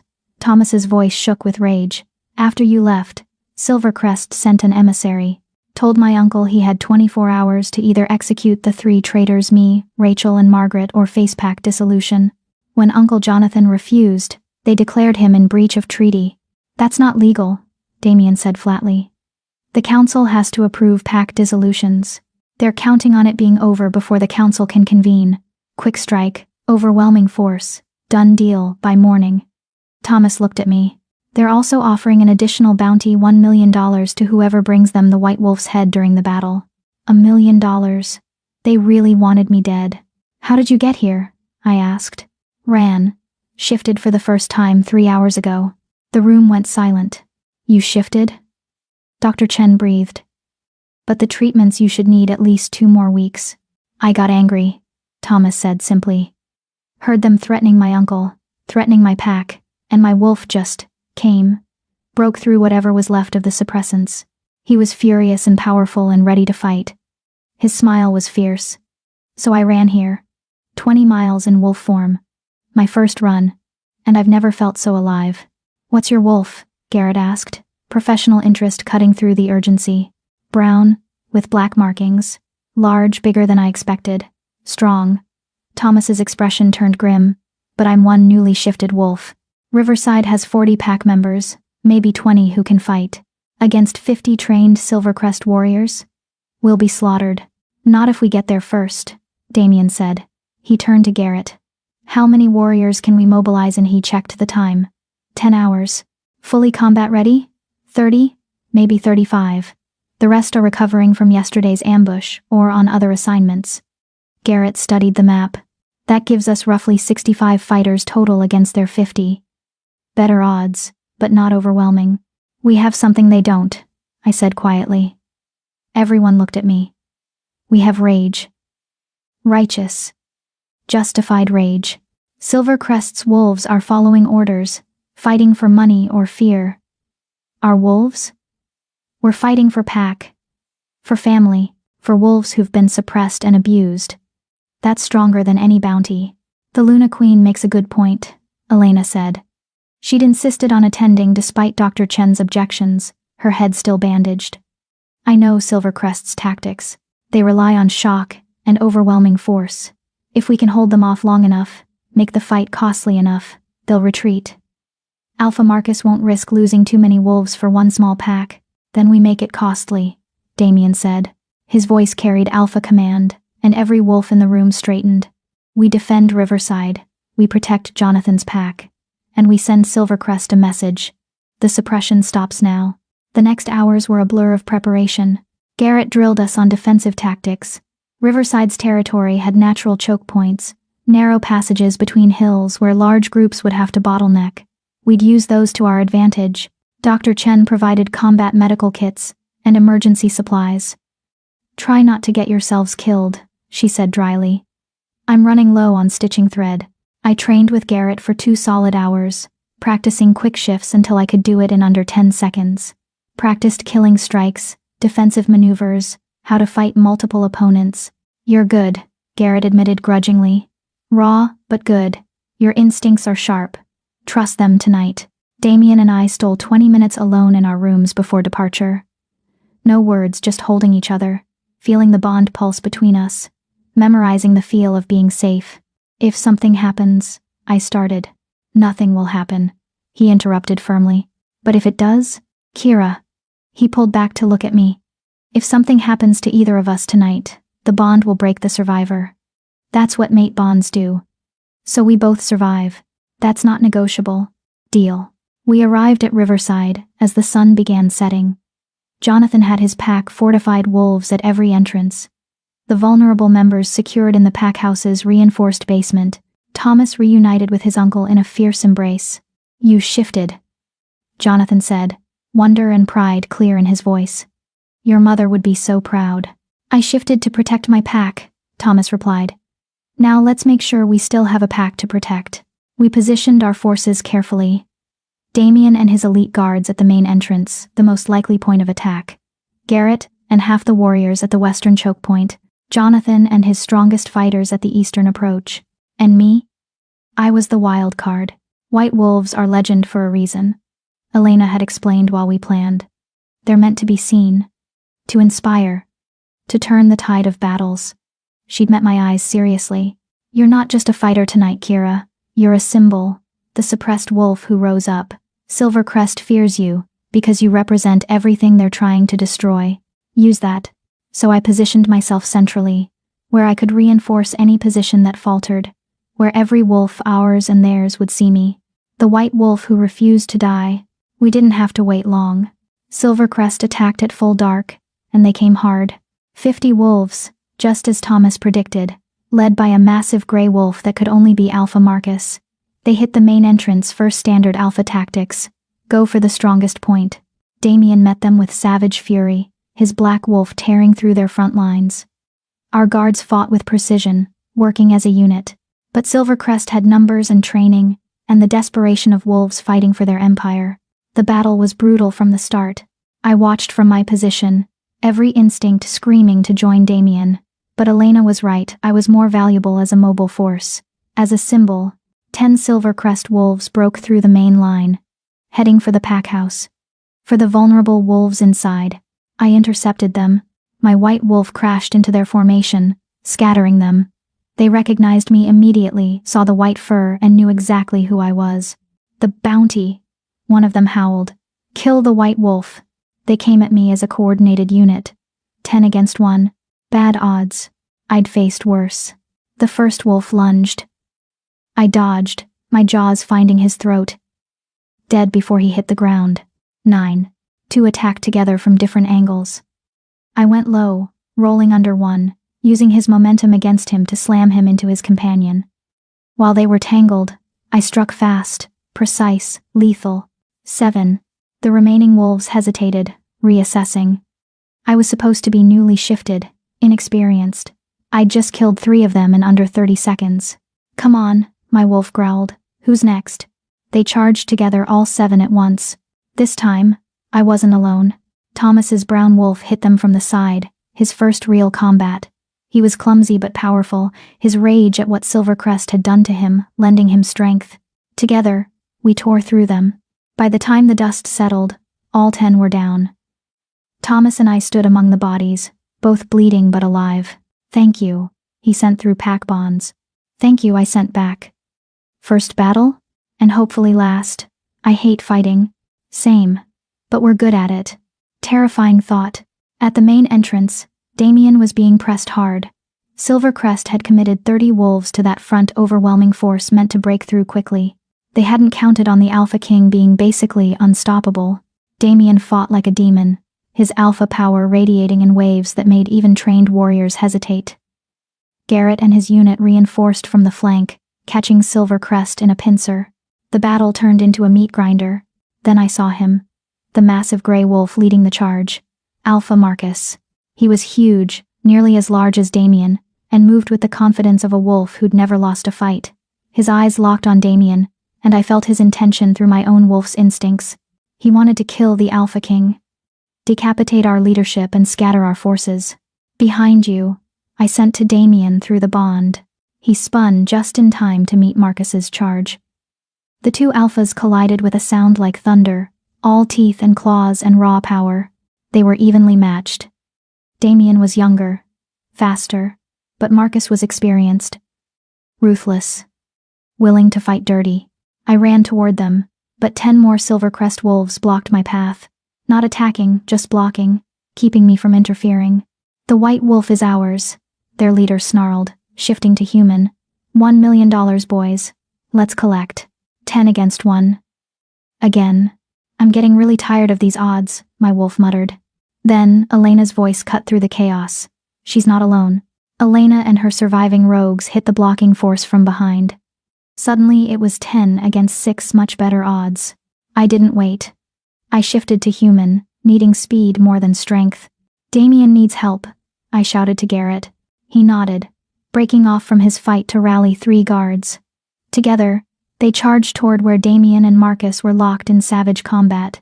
I shifted back to wolf and followed, dodging through the battlefield. Bodies everywhere, some moving, some not. The smell of blood thick enough to choke on. Damien was losing, not because he was weaker, but because Marcus had brought backup. 3 of his personal guards had joined the fight, all attacking Damien at once while Marcus recovered. 4 against 1. Garrett and the guards engaged Marcus's wolves, evening it to 4 on 4. But Damien was already badly hurt, blood matting his black fur. I hit Marcus from the side with everything I had. We tumbled across the ground in a tangle of fur and teeth. He was bigger, heavier, stronger. But I was faster, more desperate, and absolutely done with alphas who hurt wolves weaker than themselves. "You suppressed innocent wolves," I snarled through whatever bond existed between fighting wolves. "Stole their wolves, destroyed their lives. For what? Power? Territory? For survival," he shot back. "The weak deserve to be controlled. That's nature. That's abuse."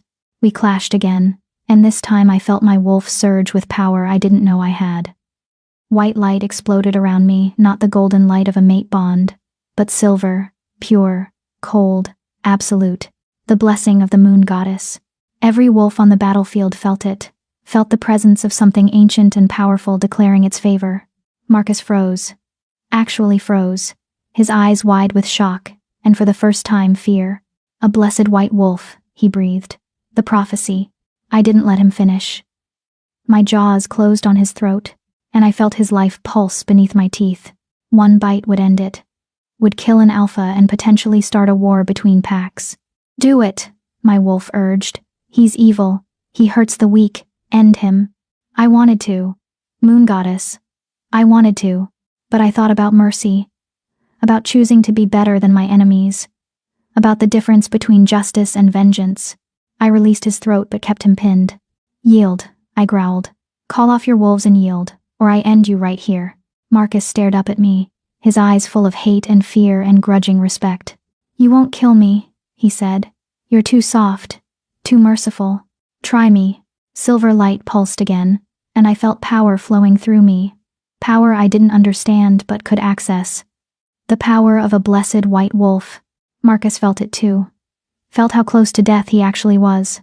"Stand down," he howled. "Silvercrest, stand down." The battlefield went still. Silvercrest wolves hesitated, looking to their alpha. Saw him pinned beneath a white wolf, glowing with divine power. Saw their attack had failed. One by one, they began backing away. "This isn't over," Marcus snarled up at me. "The council will hear about this. You attacked us." "You attacked Riverside," I corrected coldly. "Under false treaty violations. There are witnesses, evidence. You came here to commit murder and pack absorption. The council will hear about that." I released him and stepped back, my white fur still glowing faintly with silver light. Marcus stood slowly, bleeding and beaten and humiliated, but alive. "You should have killed me," he said quietly. "I won't make that mistake twice." "Then let this be a lesson," I replied. "The suppressed wolves aren't powerless anymore. We're organized, we're protected, and we have teeth." I bared my fangs. "Come for us again, and mercy won't be an option." He shifted to human, standing naked and bloody in the moonlight. "The council will hear about the white wolf who attacked an alpha," he said. "They'll investigate your so-called evidence. They'll question whether you're the hero you pretend to be. Let them question. My evidence is solid, my cause is just, and I'm not afraid of the truth." I shifted to human as well, meeting his eyes. "But you should be. Because I'm going to expose every pack using suppressants. I'm going to free every trapped wolf. And I'm going to make sure everyone knows what Silvercrest has been doing for 20 years. If Kira's journey from suppressed and powerless to Luna Queen and warrior inspires you, subscribe if you haven't, to join others who believe survivors can become champions. Because the ones who've suffered the most often fight the hardest for others." Marcus stared at me for a long moment. Then, incredibly, he laughed. "You really believe you can change things, don't you? One white wolf against an entire system." He shook his head. "You're naive, idealistic, doomed to fail, maybe, but I'm not alone." I gestured to the wolves around us. Damien, Garrett, Elena, Thomas, Jonathan, all standing ready to fight again if needed. We're an army of survivors, and we're not going away. Marcus gathered his wolves, what was left of them. They'd lost at least 15 in the battle. We'd lost 5, with many more wounded. Too many deaths. Too much blood. But we'd won. Silvercrest retreated into the night, carrying their wounded and dead. We watched them go, ready to fight again if they turned back. They didn't. When the last of them disappeared into the forest, the Riverside wolves erupted in howls, victory, relief, grief, joy, all tangled together. I shifted back to wolf and added my voice to theirs.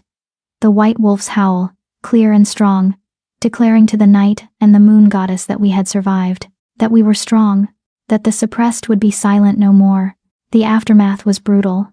We spent hours tending the wounded, mourning the dead, securing the territory in case Silvercrest decided to attack again. Dr. Chen arrived with medical supplies and more healers. She worked through the night, saving lives with grim determination.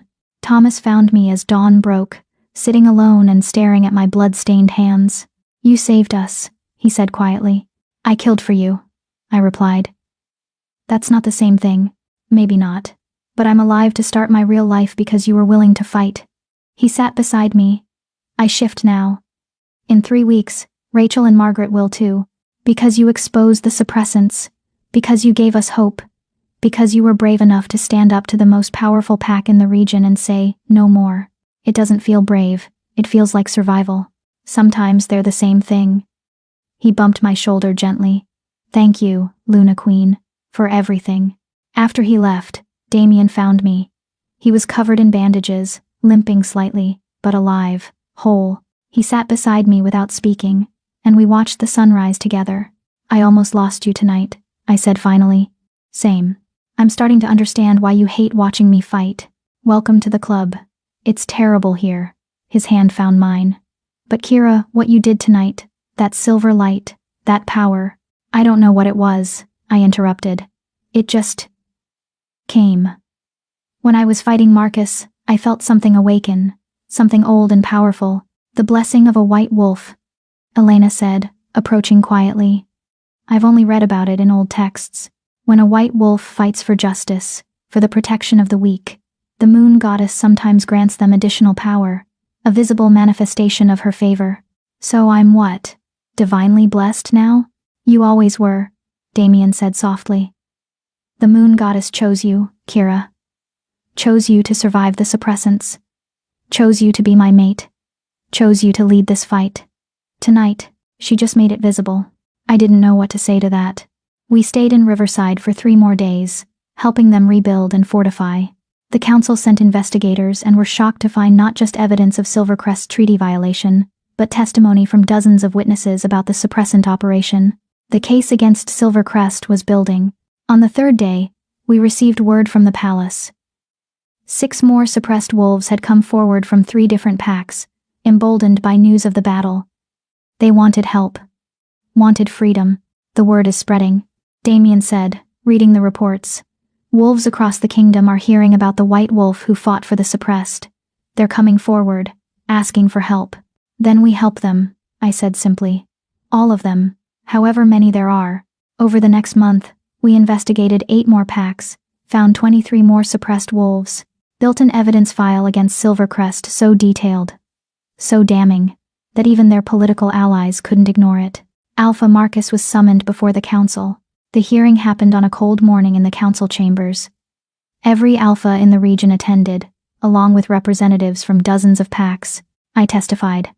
Told my story, the suppressants, the abuse, the years of believing I was broken. Told Thomas's story, Rachel's, Margaret's, all 23 wolves we'd found. Presented financial records, testimonies, physical evidence of the suppressant supply chain. By the time I finished, the chamber was silent.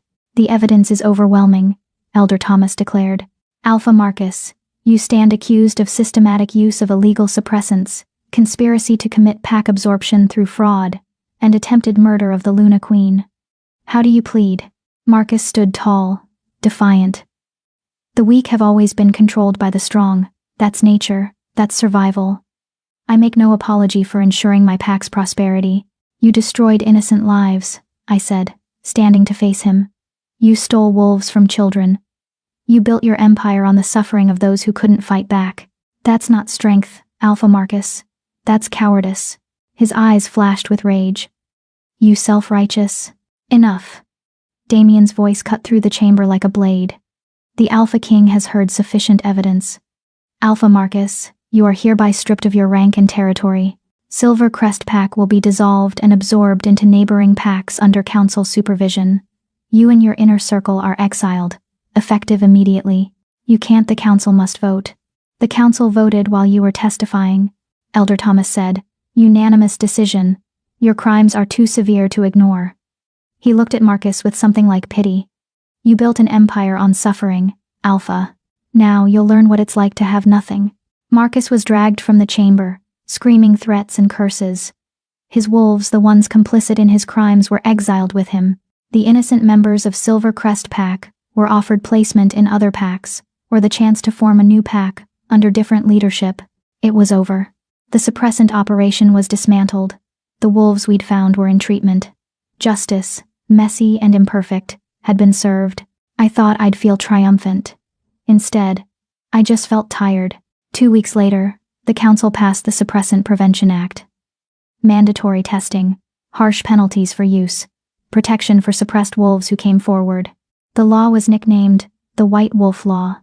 I stood before the council as they announced it, wearing my Luna Queen crown and formal robes, and felt the weight of what we'd accomplished. You changed the kingdom, Elder Thomas said after the ceremony. In less than 2 months as Luna Queen, you've done what others couldn't do in decades. You should be proud. I'm grateful, I corrected. Grateful I survived. Grateful I had help. Grateful those wolves will have better lives now. Humility is an admirable quality in a leader. He smiled. But Kira, don't forget to take pride in your accomplishments. You earned this victory. Maybe I had. Maybe we all had, every wolf who'd suffered, survived, and chosen to fight back. That evening, Damien found me in the garden, staring at the moonflowers. Thinking about anything in particular? He asked, wrapping his arms around me from behind. About the girl I was 2 months ago. Banned from a mating ceremony. Convinced she was worthless. Alone. I leaned back against him. I wonder what she'd think if she could see me now. She'd probably think she's dreaming. Probably. I turned in his arms to face him. Thank you, for finding me that night. For seeing me when everyone else just looked through me. Thank you for being brave enough to be seen. His lips brushed mine. I have something for you. He pulled a small box from his pocket. Inside was a silver pendant, a wolf, howling at the moon, cast in white gold. For the white wolf who changed everything, he said softly. Who fought for the voiceless, who showed the kingdom what real strength looks like. I let him fasten it around my neck, the pendant settling over my heart. I love you, I said. The words came easily now. I love you, he replied. My mate, my Luna Queen, my impossible, stubborn, magnificent white wolf. We kissed under the moonflowers, the mate bond singing between us, and I felt complete. Not because I had power or rank or recognition, because I'd found myself, my strength, my purpose, because I'd survived. 6 months later, the ceremony was simple but meaningful. Thomas Reed stood in the center of the clearing, surrounded by his pack, and accepted the beta knot from his uncle. His wolf, strong and certain, now looked out through his eyes with pride. Rachel and Margaret stood nearby, both fully shifted, both thriving. Rachel had become the pack's lead strategist. Margaret was training young wolves in combat, all 3 of them whole, free, powerful. 47 suppressed wolves total had been found and treated across the kingdom. 47 lives reclaimed. 4 packs had been investigated and cleared of wrongdoing. 2 alphas had been removed for complicity. Silvercrest's 300-wolf empire had been dissolved. The innocent members integrated into new packs. The guilty exiled or imprisoned. The kingdom was changing, and I was changing with it. Ready? Damien asked, his hand on my slightly rounded stomach. 3 months pregnant. Dr. Chen had confirmed it last week. Our pup growing inside me. The white wolf's child. The next generation. I'm ready, I said. We walked into the ceremony together, and the gathered wolves bowed their heads, not just in respect for their Alpha King and Luna Queen, in recognition, in gratitude, in solidarity, because we'd proven something important, that the broken could become whole, that the suppressed could become strong, that the wolfless girl everyone dismissed could become a queen who changed a kingdom. I'd been banned from my alpha's mating ceremony. Best thing that ever happened to me, because that's where my real life began. If Kira's transformation from forgotten to legendary, from victim to victor, from nothing to Luna Queen reminds you that your story isn't over, it's just beginning. Subscribe to join thousands who believe every wolf deserves to howl, because the ones they tried to silence often have the most powerful voices of all. The end is just the beginning. Your strength was always there. They just tried to make you forget it.